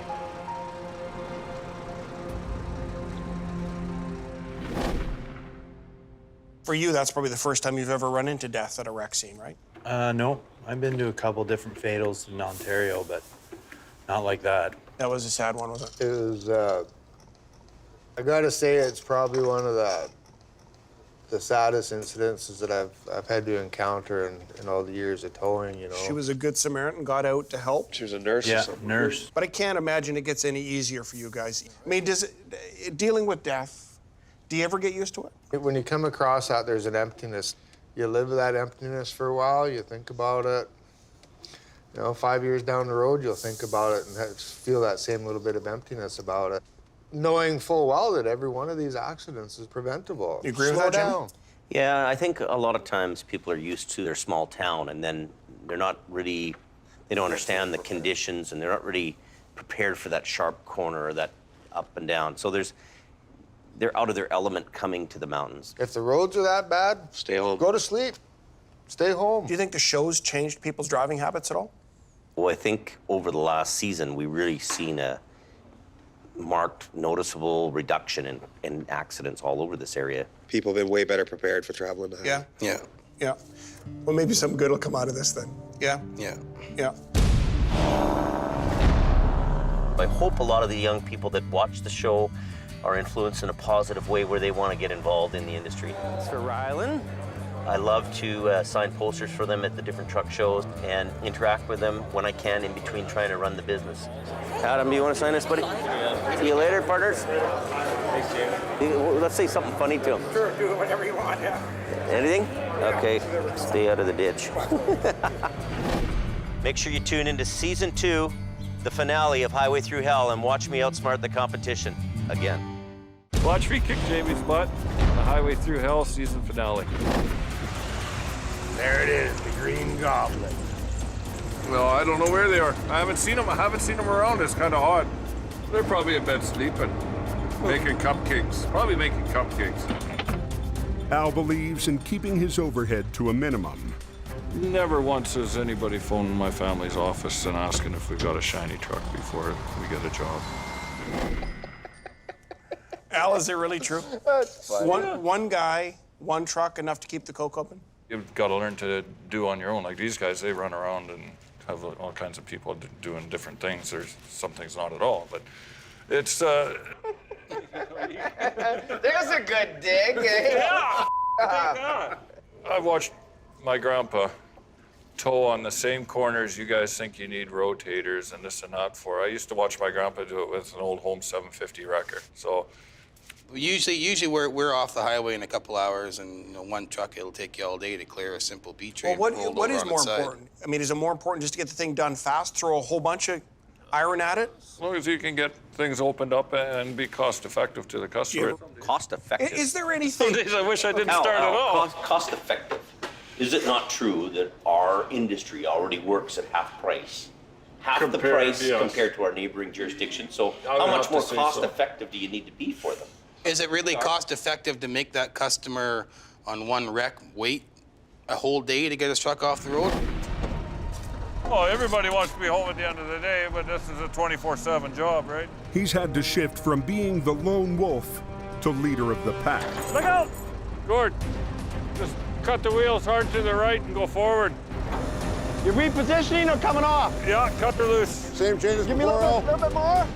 I got 8 people asking to do everything at once. Just undo the chain. Leave the chain there. I don't have enough, Al. Hey, we're digging the landing leg in, Al. Watch out, John. Get out of there. Gotta have a victory stick. Scott, let me ask you this. You're new back to the Coke. You've seen both these guys go at it for years and years and years. Step back for a minute as an independent observer. Whose model works better? That's a tough one. That is a tough one. You know, Jamie's gone to a new cutting edge. So You know, Jamie's trying to model- lead the industry. So Jamie's model is better? I'm not saying Jamie's model. You're not going to tell me, are you? I'm not gonna. You know, Al's tried and true. Jamie's is tried and edge. true, On but the he's moving to the edge. I'm trying to be leading edge, cutting edge. So financially, we're risking maybe a lot more. All your guys is whining and crying all winter. I thought I'd bring you guys some cupcakes. We got a Adam, cupcake somewhere, guys? I brought enough, Adam. You can have 2. Okay, sounds good. Did you make these, Al? Thanks. I had them custom made. They're green goblin. Green Goblin cupcake. Those things are shinier than your truck is. Well, let's take a break. When we come back, we're going to take a look at the future of Jamie Davis Heavy Rescue on the Coke, and the big question on everybody's mind, are you guys going to Fort McMurray? What about the airlines and that? What about him? You're gonna watch him break in a minute. You want to climb down there and undo him? I ain't crawling under that.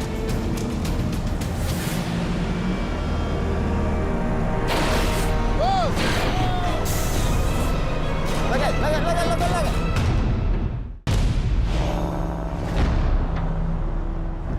Yeah, go ahead.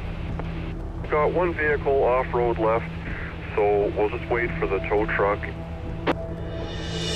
Earlier this season, a local tow company that specializes in cars decided that they want a piece of the big rig action. In the interest of fairness, Highway Patrol has implemented an on-call rotation policy, and this call has already been dispatched to the other company. With Jamie off rotation, all police calls for the next 2 weeks will be offered to his competitor first.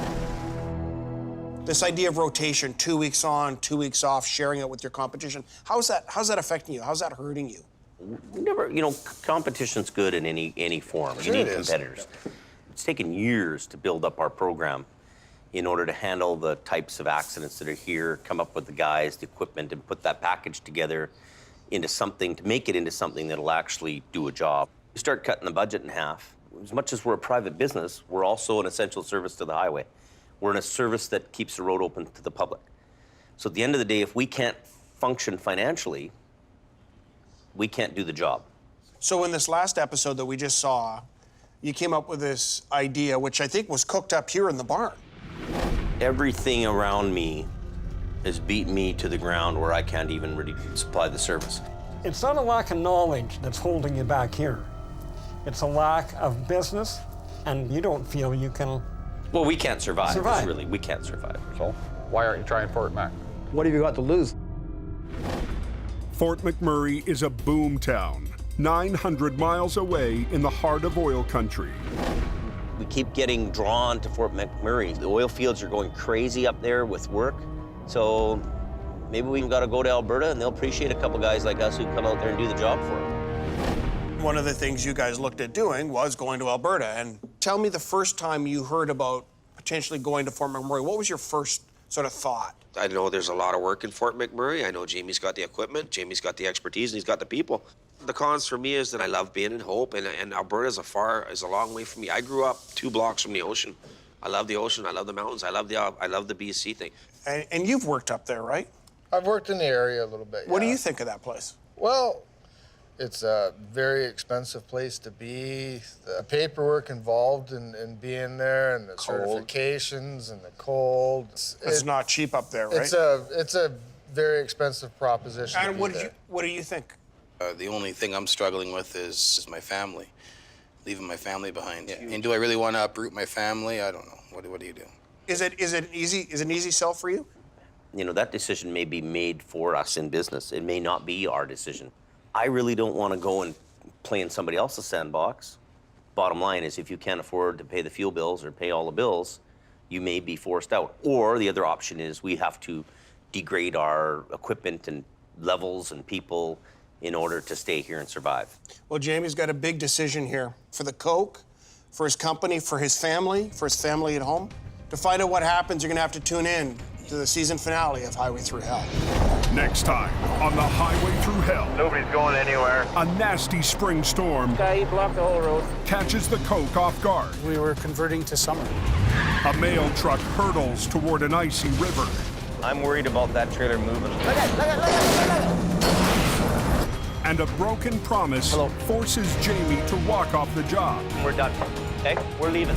And face a reality that could drive him off the Coke. You're either going ahead or you're going backwards. A few months ago, the competitor brought in a big wrecker into town that cuts our business in half. So the reason I called you guys all in today is because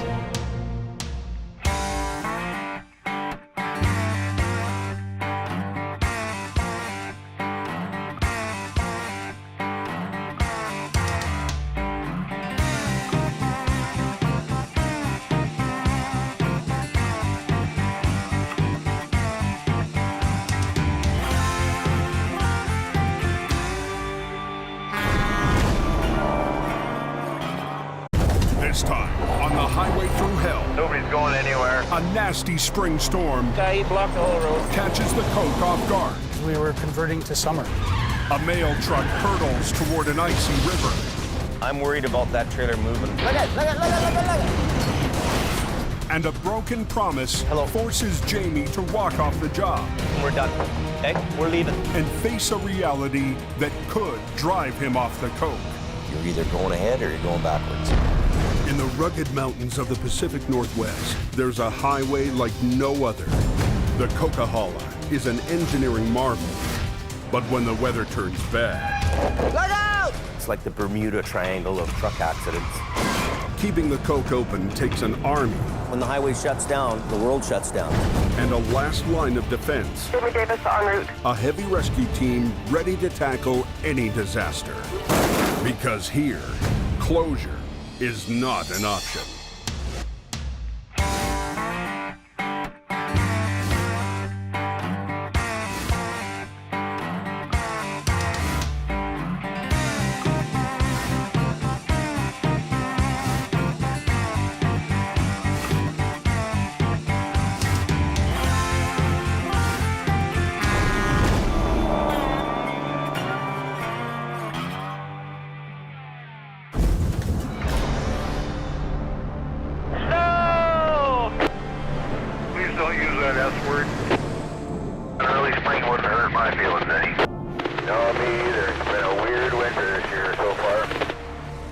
A freak April storm plunges the Coke back into winter.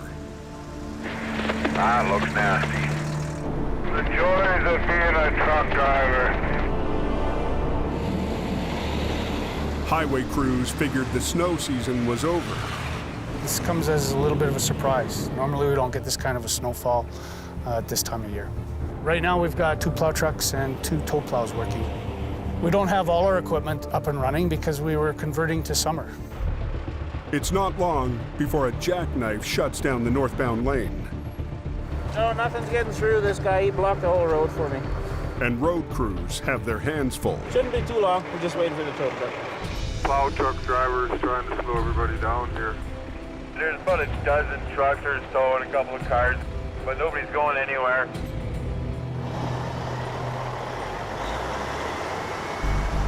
Up on the Smasher, Jamie's rival Al Quiring is busy clearing a spin out. Another night in paradise, eh? Gotta tell you guys. Everybody gets spoiled with that little bit of sunshine and then surprise, surprise. Okay, here we go.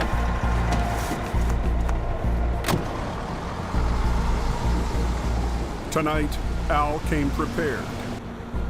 Down at the jackknife, he sent a second truck and driver to get the road open. See that cable go tight? Okay. You lift the truck off and just stay with me. You stay right behind me. Don't go to one side or the other.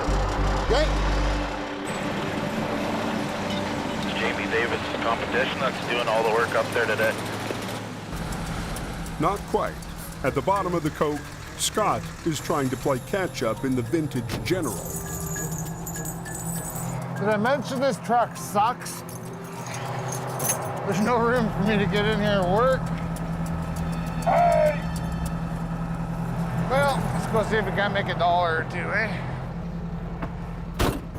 Firing was there and he was towing them out.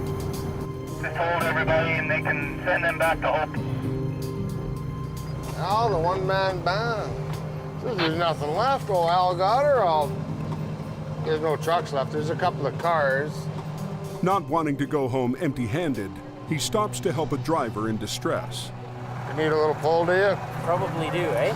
Yeah. I come from Saskatchewan. I'm used to a little bit of snow, but this is, more than I anticipated, and I'm not properly prepared. So this is what happens on the Coquihalla. Maybe charge them $100. We'll see. Kind of sucks charging anybody, but if you don't charge somebody, nobody pays the bills, right? Oh, look at that. Conveniently located tow hook. Okay, stick her in neutral and follow along. It may be overkill, but it gets the job done.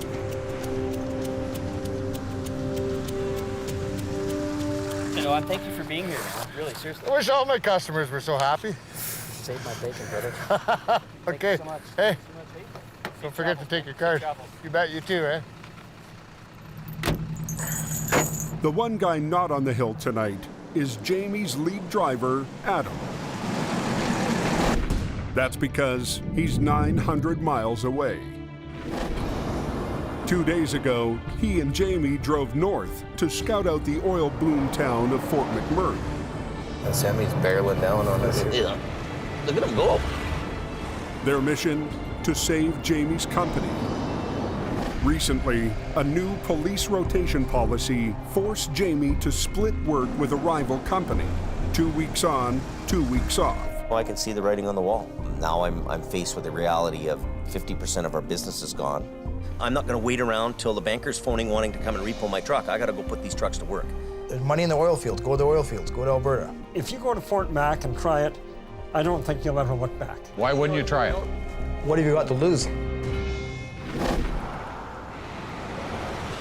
This is interesting, really interesting to me, you know that? Look at that. That's a pickup truck rolled over. This is like the Wild Wild West here from what I can see. Highway 63 leading to Fort McMurray has one of the highest wreck rates in the country. I can't believe they leave cars in a ditch like this around here. I don't think it's too hard to get business around here. It just seems to be everywhere lying around. You know what? Boom, there it is. It's like the gates of heaven open up for me. It felt right. That town's got my name written all over it. No, this is an industrial mecca, this place. This is where we need to be.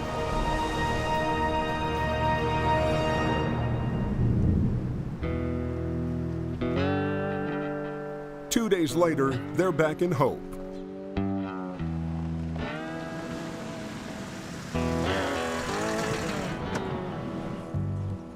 While Jamie was away, his wife Sherry was managing the office.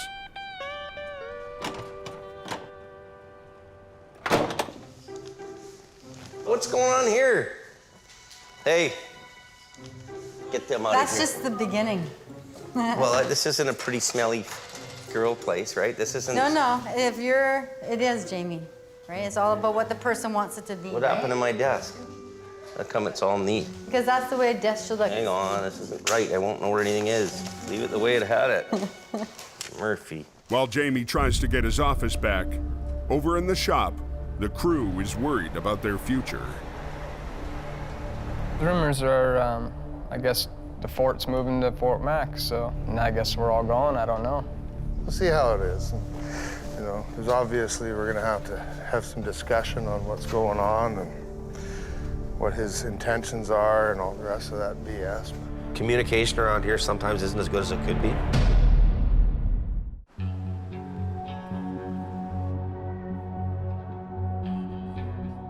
With rumors flying and business on the brink, Oh, good, he's back. Jamie summons his crew to a meeting. We've had a pretty rough couple of weeks to wrap our heads around losing half our work. So this last weekend, Adam and I went on a little road trip up to Fort McMurray. Lots of revenue, lots of work up there. We're pretty confident that Fort McMurray is going to bring us a lot of business. We're going to set up there. We're going to have a yard there. Adam's going to move up there probably first. Had a meeting with Kevin, and we've asked him to take the rescue out there as well. Ken's going to move in there secondary. Maybe Sammy, you might end up going to Alberta, coming back and forth to your family. So the new guys that just started working here stay in Hope and we go to Fort McMurray? That seems a little weird. Want your best guys to go to Fort Mac, your most experienced guys. This is happening. You guys should all know what's happening. We've got to realize that we can't keep our big expensive gear here to look after the highway if we're only looking after it half the time. I think there's probably some shocked people. It's a big move for the company. I'm a little bit nervous about it. It's a tough area to work in, but we'll give her a shot. I'll think about it.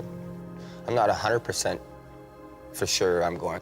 This is a shocker for me. I want to be closer to my daughter. I want to watch her grow up. You lose a lot going up that far. Now I'm moving to frickin' Fort McMurray in the middle of northern Alberta, which is 17 hours away. I don't know.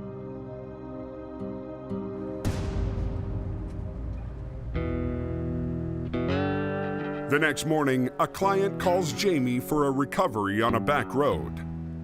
To help sell Fort Mac, he's decided to give Ken a taste of heavy wrecking. Little snowflake. Fort McMurray, it's a long way from the ocean and the mountains, and I'm a BC guy, so it's kind of hard for me to make that adjustment. I'm about 70-30 to not going. It's the first time I've been in this truck. Really? Yeah. You know, Ken has been here for a couple of years now. He's proven that he's a steady Eddie. And so if he wants to work his way into the bigger wreckers and take on a little more of that role, then well, there's opportunity for him to make pretty good dough. Do you really think Adam and Kevin are serious about being there and living there? And Yeah, oh yeah. there? Really? It's really excitingly busy out there. And there's a pub you can walk down to, and there's a live band, and they sing Johnny Cash. Nice. There's just too much going on in my brain, right? The move, everything else. Well, we're all under a lot of stress. I know that, I get that. The wreck they're headed to is on a remote logging road. We're heading up into a place that's behind Boston Bar. It's an area called the Nahatlatch. An excavator has gone around a corner and leaning like this on a trailer, and we're gonna winch him back on the road. It's a pretty heavy piece of machinery. We're talking probably 50,000, 60,000 pounds. Anything involving heavy weights makes you nervous. To reach it, they need to cross a single-lane bridge built for logging trucks. Look at that down there. Yeah. Oh, This side's even better. I'm getting goosebumps going There's on. waterfall on this side.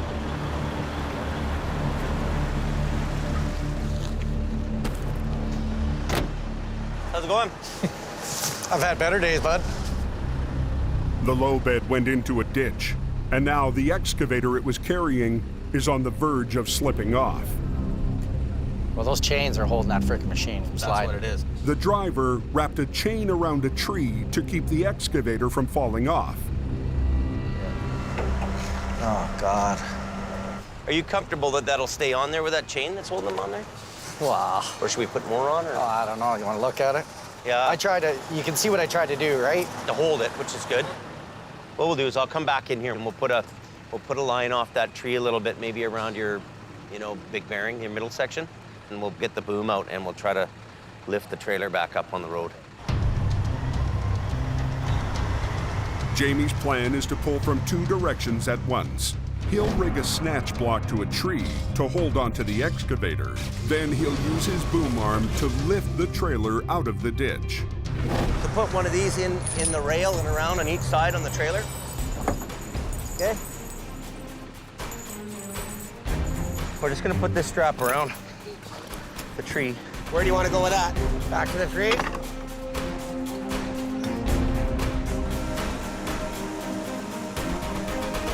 Do you want me inside there, that hole? I would like it if you could somehow. I can start it up. Like, I don't mind. Put the boom over there. Yeah, I can.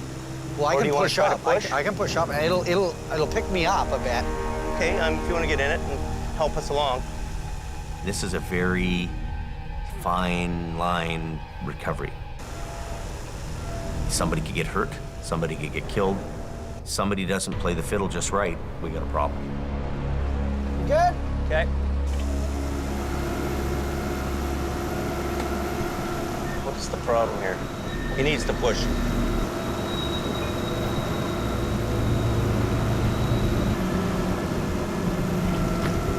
Tell him to keep pushing. They've almost managed to get the flatbed back on the road. But the job isn't done yet. Am I okay here? Okay. Basically, you're on the road now. They now must execute a risky maneuver. See if he can pick up now. By using the bucket as a brace, the backhoe has kept itself from slipping off the tilting flat deck. But to get out of the ditch, the bucket needs to let go. If I pick up, Jamie, am I gonna flip over? I don't think so. Just go nice and easy. Okay, just watch me. You guys want to stand back? Everybody out of there? What's going on here? You good? Okay. Jamie is trying to keep an excavator from sliding off a flat deck trailer. What's going on here? It moved. Hey! Can you get the trailer under my tracks more? My bucket keeps sliding down. Gonna carry me right off. The backhoe's boom arm has been bracing the machine, but to complete the job, the arm must be lifted and swung around to the other side of the trailer. I'll run another line off the tree, and we'll go back and forth right to your deck. Jamie and the operator are worried they've painted themselves into a corner. We're going to put a couple extra chains on the back end so that he's safe there. It gives you pins and needles when something that large on a trailer starts to shift on you. You want me to lift up? Okay, give it a bit now.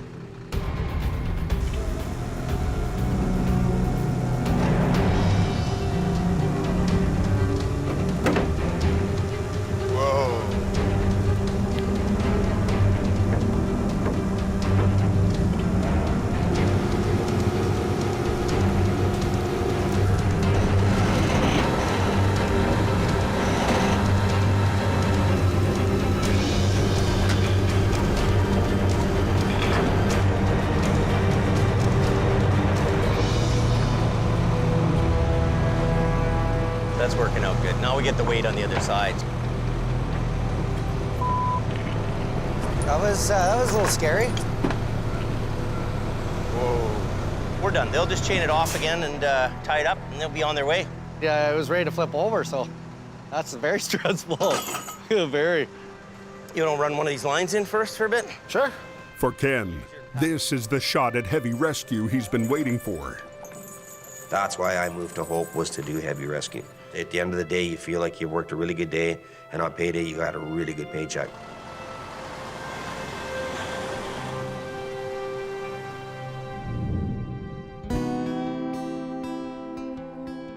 Back at the yard, Jamie's got another surprise up his sleeve, this time for Scott. Come here, you lying, cheating, thieving bastard. Last week, the Western Star heavy wrecker that Scott's been waiting for all season finally arrived. You guys knew it was coming too, didn't you? I knew it was coming. But with bills mounting and the season almost over, Jamie decided he couldn't afford to put it into service. Well, we're gonna go broken style anyway. So here's the deal. Now that we're moving to Fort Mac, I want that Western Star put together pronto. Yeah. So. Is it staying here? Gonna stay here for now. Thanks, buddy. Get her done. Been waiting for that truck for 5.5 months. I can imagine it's a bit polished, and then I'll have to go out and earn my stripes, maybe. Outstanding! I have my truck, and I'm happy about that. And what a truck it is. A 600 horsepower Caterpillar in it. It's got a 20,000-pound front axle. It's a 30-ton Century wrecker. Every bell and whistle on this thing, it's got everything. Well, not quite everything. Scott wants to add a finishing touch before he takes it on the road. Scott. Gord. It's ready to pull this tank. Swap out the stock fuel tanks with custom chrome.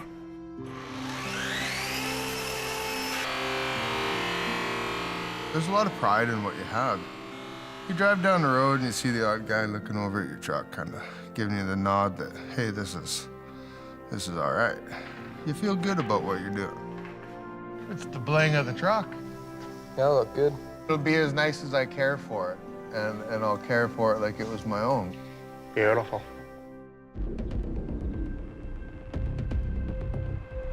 Anybody know when that guy buried that trailer? The next morning, Jamie is back on police call. Yeah, at about 5 this morning. They sent a tow truck out for it. Yeah, Jamie Davis is en route. There's been a wreck involving trailer load of post, and it's gone in the river. And he's right in the river there, too. Look at that. Oh, yeah, look at that, eh? Oh, my God.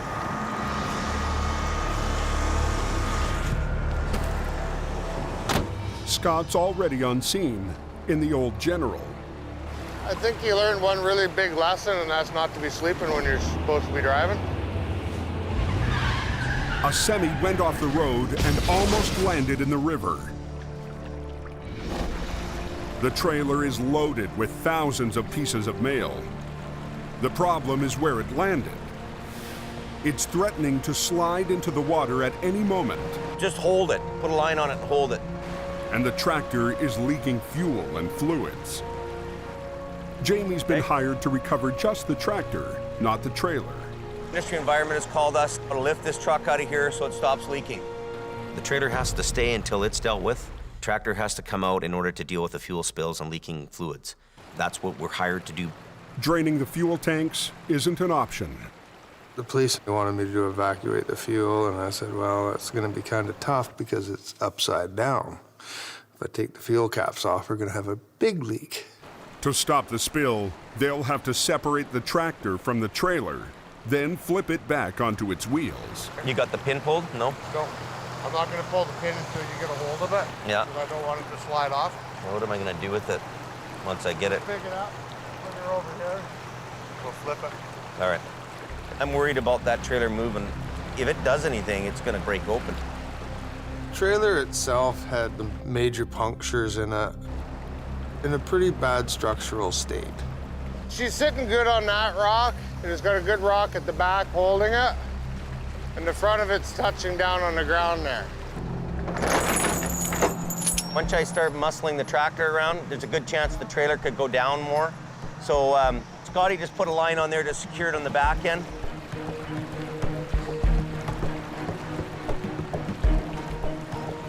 Why don't you guys work on the front end first and then the back one? Careful, that'll be slippery. Put it right around the front. So now the next thing's the fifth wheel. Before they can lift the cab, they need to release the kingpin that connects it to the trailer. Oh! Got it? No, I didn't. It's separated like this. Let me just lift it right up. Ready? Hold on there. Whoa, whoa, whoa, whoa, whoa. Come on. There. That thing just gone into itself. Don't move. You can hurt yourself getting down off of a truck and you fall on a rock. Especially us old fat guys, eh, Scott? Yeah. White, tight, slide her out. I think I'm gonna go left with it a bit. As Jamie starts to lift, someone notices that Scott didn't disconnect the air lines to the trailer's brakes. What about the airlines and that? What about him? You're gonna watch him break in a minute. You wanna climb down there and undo him? I ain't crawling under that thing.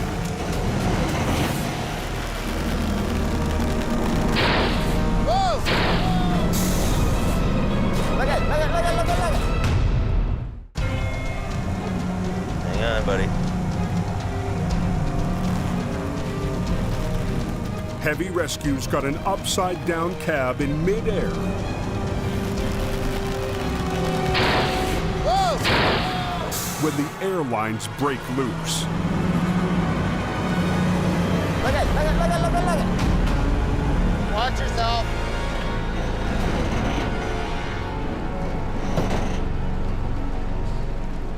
I knew it was gonna swing, but I was like, oh, okay, I didn't expect it to rock so violently.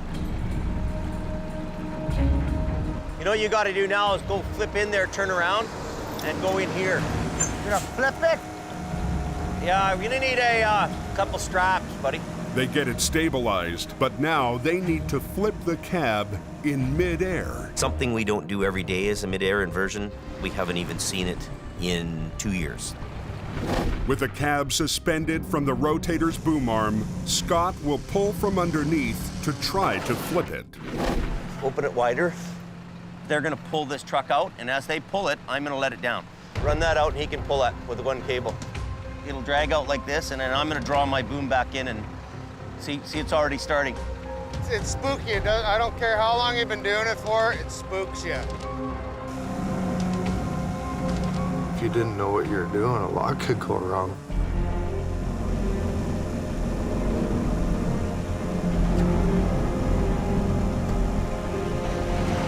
Old General's doing her job.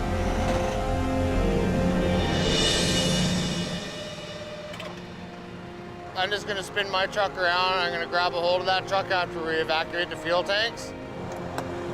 All right, let's go. Before Jamie can even finish this assignment, he gets a call for another wreck.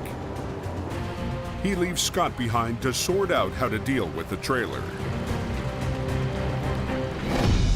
On the other end of the coke, a semi has tipped over in the median.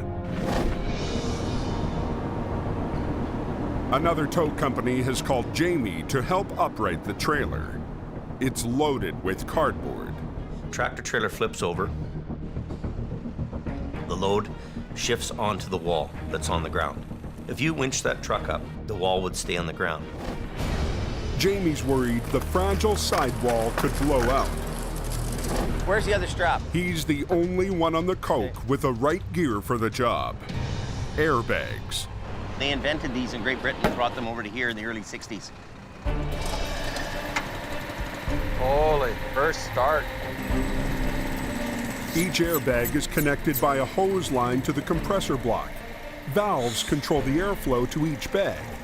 The trick is making sure the bags lift the load evenly. If you push too much on the trailer in any one area, get down there and get it in.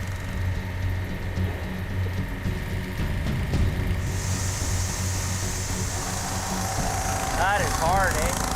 The angle of the ditch makes it hard to get the bags where they want them.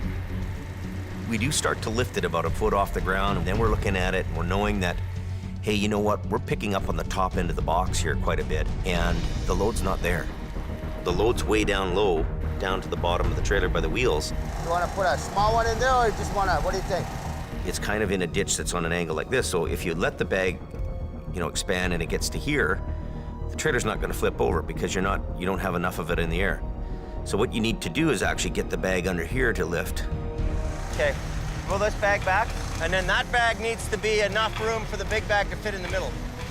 Right now what you do is you jockey these bags back and forth, and then let them down, move them in, let them down, move them in. But it's not much, Jamie. Do it again. How far can you go now? Wiggle it in there, like working. That's more like it. Put this one down a bit. So much weight in here, we'll be real lucky to get it up without breaking it.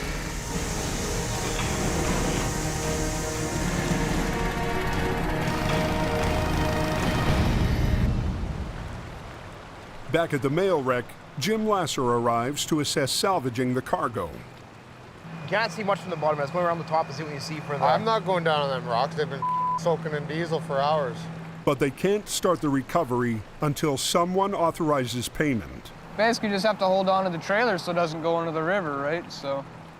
Hey, guys. Hey, The post office has sent a supervisor to oversee the recovery. It's like somebody had a little nap here.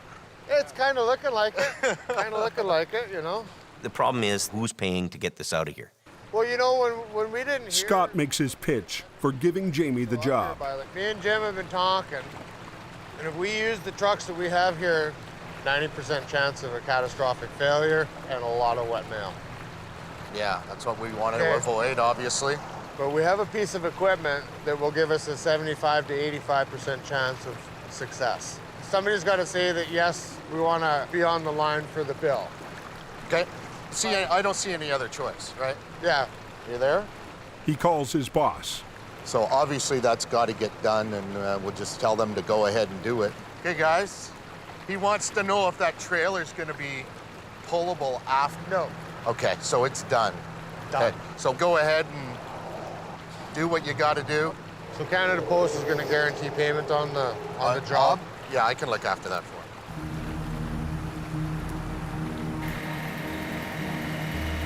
Hello. Hey, James. Scotty here. Canada Post is guaranteeing payment on this job.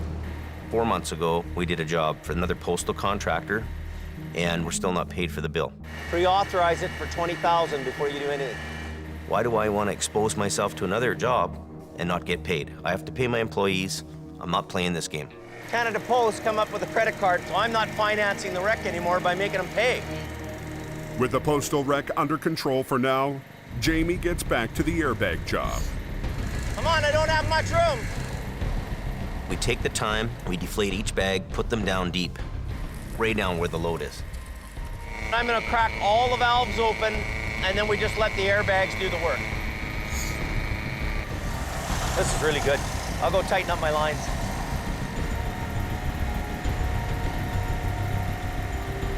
How are those bags looking, Ken? Straight as can be. Okay, good. We got them so low, they'll likely push this thing over without even a wrecker. I know. That's a beautiful thing. We're getting slack. Bags are doing their job.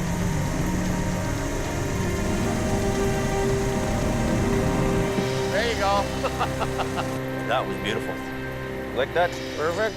Couldn't have asked for a better airbag job. It was textbook. I'm gonna go off the off-ramp and get on to the next job. What's the next job? That postal one. Are you gonna go do it? I'll give us a visa. Well, now we'll do it.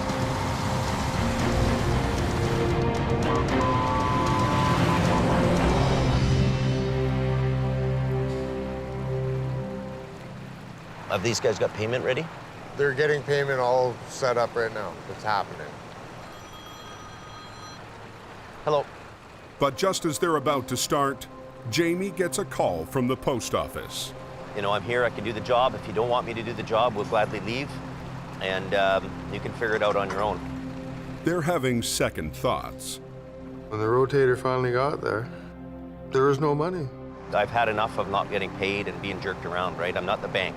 The boss says, no, we're not paying the bill. It's the trucker's responsibility and his insurance.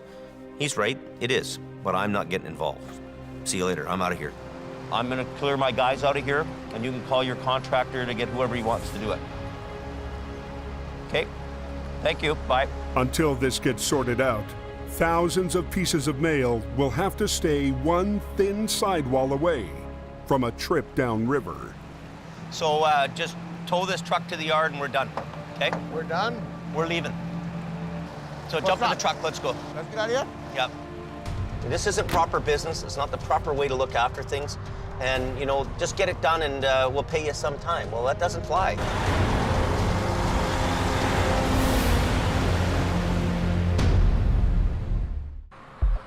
I went up the Coke to Kamloops and came back down this way, so the Coke wasn't that bad. Up on the Coke, Ken is still mulling over the move to Fort McMurray. Fort McMurray is a long way from Hope. I haven't even been in Hope 2 years yet, and for me to move to Hope was a life-changing event. It was a big deal. You might have to make a sacrifice to the great tow God here. Do something. Something's got to happen. So. And now Fort McMurray is 17 hours away, and it's a different province. So if things don't go well there, then I'm really screwed. Certainly one of these great events is gonna start frickin' paying off. After work, he meets up with Adam to get his take on the big move. When the highway's closed for 3 days at a time because of wrecks up there, and they can't get the highway open. There's definitely a demand for service up there. I feel nervous, you know, it's a big change for me. I'm leaving behind my wife and 2 kids. Worst comes worst, we can go drive taxi cab. Oh, yeah. Taxi cab drivers are making 70 grand a year up there. The more work I can do, the better off my family is. That's always my biggest thing, to make sure I can provide a good life for my family. Man, I could put a pink hat on and drive taxi all day. Well, you got a bunch of pink hats at home already. I think we've got the drinking skills to live in Alberta. Oh, I don't know about that, man. Back in the yard, the one guy who doesn't have to worry about the move to Fort Mac takes his new toy out for a spin. We're behind schedule and getting there. But it's finally happening, and we're gonna take her out, scratch a little paint on her maybe a little bit. I got my own truck, and it's got my own tools in it. Nobody else messes with it. I love it. We're gonna give everybody a little run for their money on the mountain there. And next season, you never know, I might even wind up being the king of the cove. Who knows?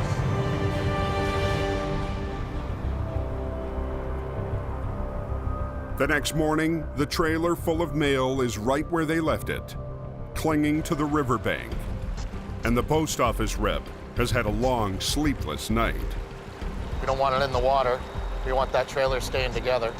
That's a major, major concern for me. Just keep our fingers crossed. That's all I can do, right? The trucking contractor has managed to find a big city towing company to work for a lower price, and willing to drive more than 2 hours to try their hand on the code. This could have been all taken care of yesterday, but we need people to be accountable for their contracts that they own with us, so. This other company, they're reputable, they've been around a long time. They're just putting their nose in something that they don't do regularly, and they're not equipped to do it. The big city crew works as quickly as they can. You want a bar to push on it? But without a rotator, this won't be an easy job. They're tow truck guys, they do towing. They're not recovery people. So it's a recipe for disaster. Scott and Jim observe from a distance. I just went back to look to see what was going on. I went to the other side of the river. We're gonna use this truck to get it back on its wheels, and then I'm gonna hold it up with that truck while we pull it out. Awesome. Gotta keep it off the rocks. Yeah, that's great. The plan is to flip the loaded trailer upright using a single wrecker. If he's gonna do it like that, he should have a low line off of his truck. Yeah, you need to go down low to his truck. Yeah. And then he should be running, the front should be on a high point hook to help stand it up.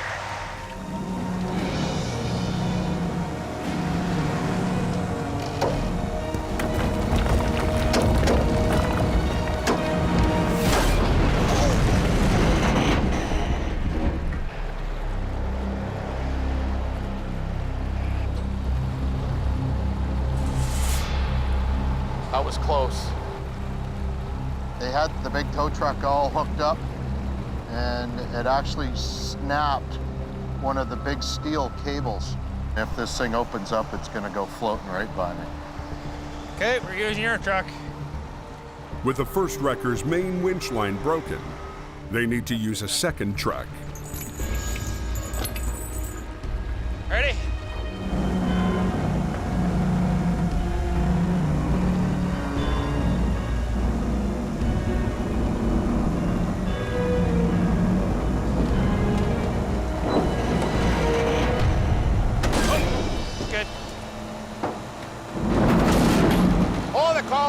Hold it. Something fell in the river. No, it didn't go in the river. It's on the bank. One letter, that was it. Hopefully they can just drag it right up now, and we'll have nothing else come out of there. Just worried about how big that hole is on the other side. It's gonna come into you. Yeah, I'll have to go into those holes. They've got it upright, but now they've got no place to put it. They put their trucks into a certain position to do the recovery. They didn't take into account of, oh, now what do we do? The second wrecker lets go so it can reposition. Just digging a hole.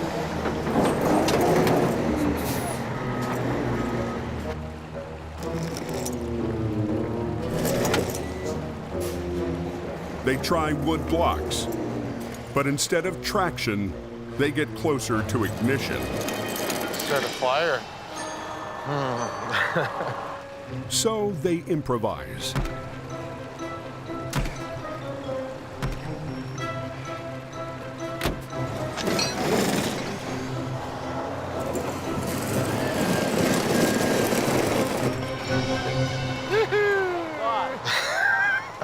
I thought the tow was gonna need a tow. Without a rotator to lift it, they re-rig to try to pull the trailer up the rocky bank. They don't have the gear, maybe not the experience even. Doesn't make them bad guys, it's just that they're dabbling in something they don't do every day.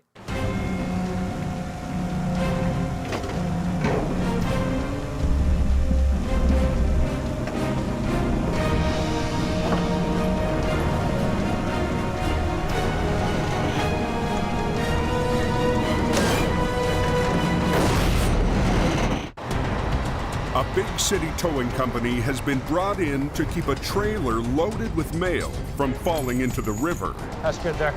They've got it upright. Now they're trying to pull it off a rocky bank without a rotator.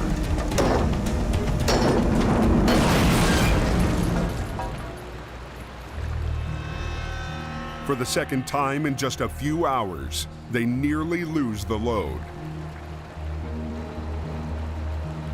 It's 2 cables. They're busting winch lines. They're not thinking through the next step.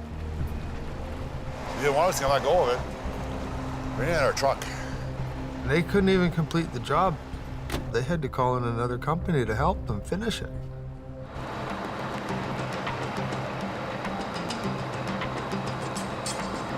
Two hours later, a third wrecker arrives on scene.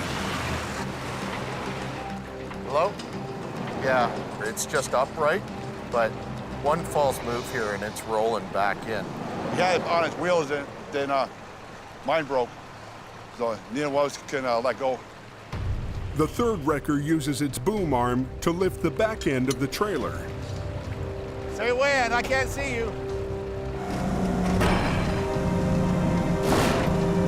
After 2 days, 8 hours, 3 wreckers, and 2 broken winch lines, the mail is finally out of danger. You can make a call into everyone to make just to let everybody know everything's okay. Those guys worked hard today. It looked like it was a little bit more than I think they expected. It's like anything, you get what you pay for.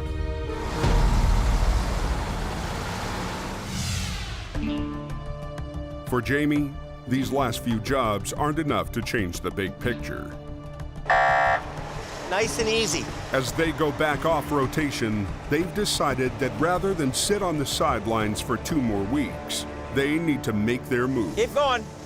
The first wave prepares to leave for Fort McMurray early tomorrow morning. Right there.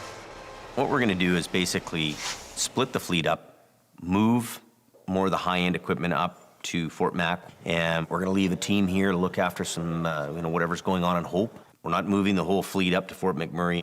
That is 13-4. Smells good. Kids want dinner? Kids, come on. Okay, James, time to go for dinner. Come on. Hey, do you want some salad, James? Jamie's family is still trying to process what the move will mean for them. I think it's gonna be a great place to do business. It sounds like it's just go crazy. Are you just gonna do like 10 days on, 10 days off? What are you gonna do? No, he's gonna stay. Usually the standard is like 25 days on. Now it's getting bigger. You told me when you first were gonna leave, it was gonna be 10 days. Well, usually it's like, and then it got up to 2 weeks on, 15, 2 and weeks off. now we're at 20? Usually or it's 25? 2 weeks on, 2 weeks off. But You told me before you're just 10 days, Jim. And then I'm like, That's yeah, the go Fort ahead, Mac Jim. standard is 25 on, 10 off. If you're gone for 25 days, that's way too many days. 12 days max. But if you're making really good money, I'll let you stay a little longer. What are you gonna do? You gonna come? Me, Kevin, and Adam, the 3 Musketeers? Holy yeah, right. In town, Ken has finally reached a decision. It's a nice little place to be. I'm glad, I enjoyed the time that I spent here, but I gotta start pounding, put some cash aside. I'm leaving because there's not enough work here. It's just, that's plain and simple. There's just not enough going on. Oh, well, forget that. I'd hate to get run over by a moose. My son lives in Edmonton, so that's probably the defining factor for me in this whole endeavor. I'll only be 5 hours away from him. And if it does go well, and I do make big money, then I'll have something to leave him when I pass on. I'm part of the A-team. It's a win for me.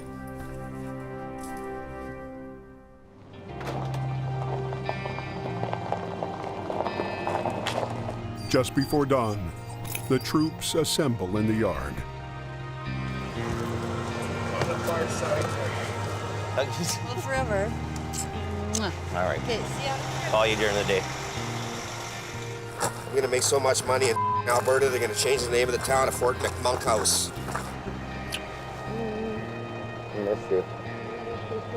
Love you. Well, I'll call you along the way if Jamie's driving. Don't kill me. Okay, love you. Give Kayla a kiss for me. Okay.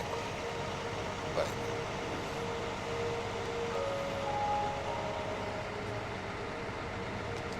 The old lady. Almost feel like crying.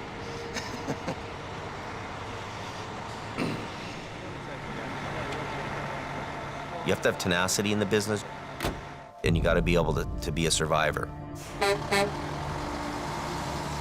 And there's two things you're doing in the world. You're either going ahead or you're going backwards. We have to go ahead.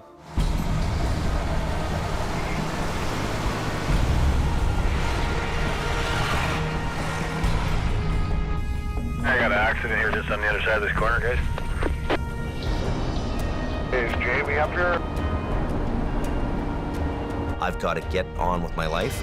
I've got to figure out a way to lead this ship. I got to figure out a way to keep it afloat, and I got to stay in business. You know, closer's not an option for me either. Jamie's not even up there.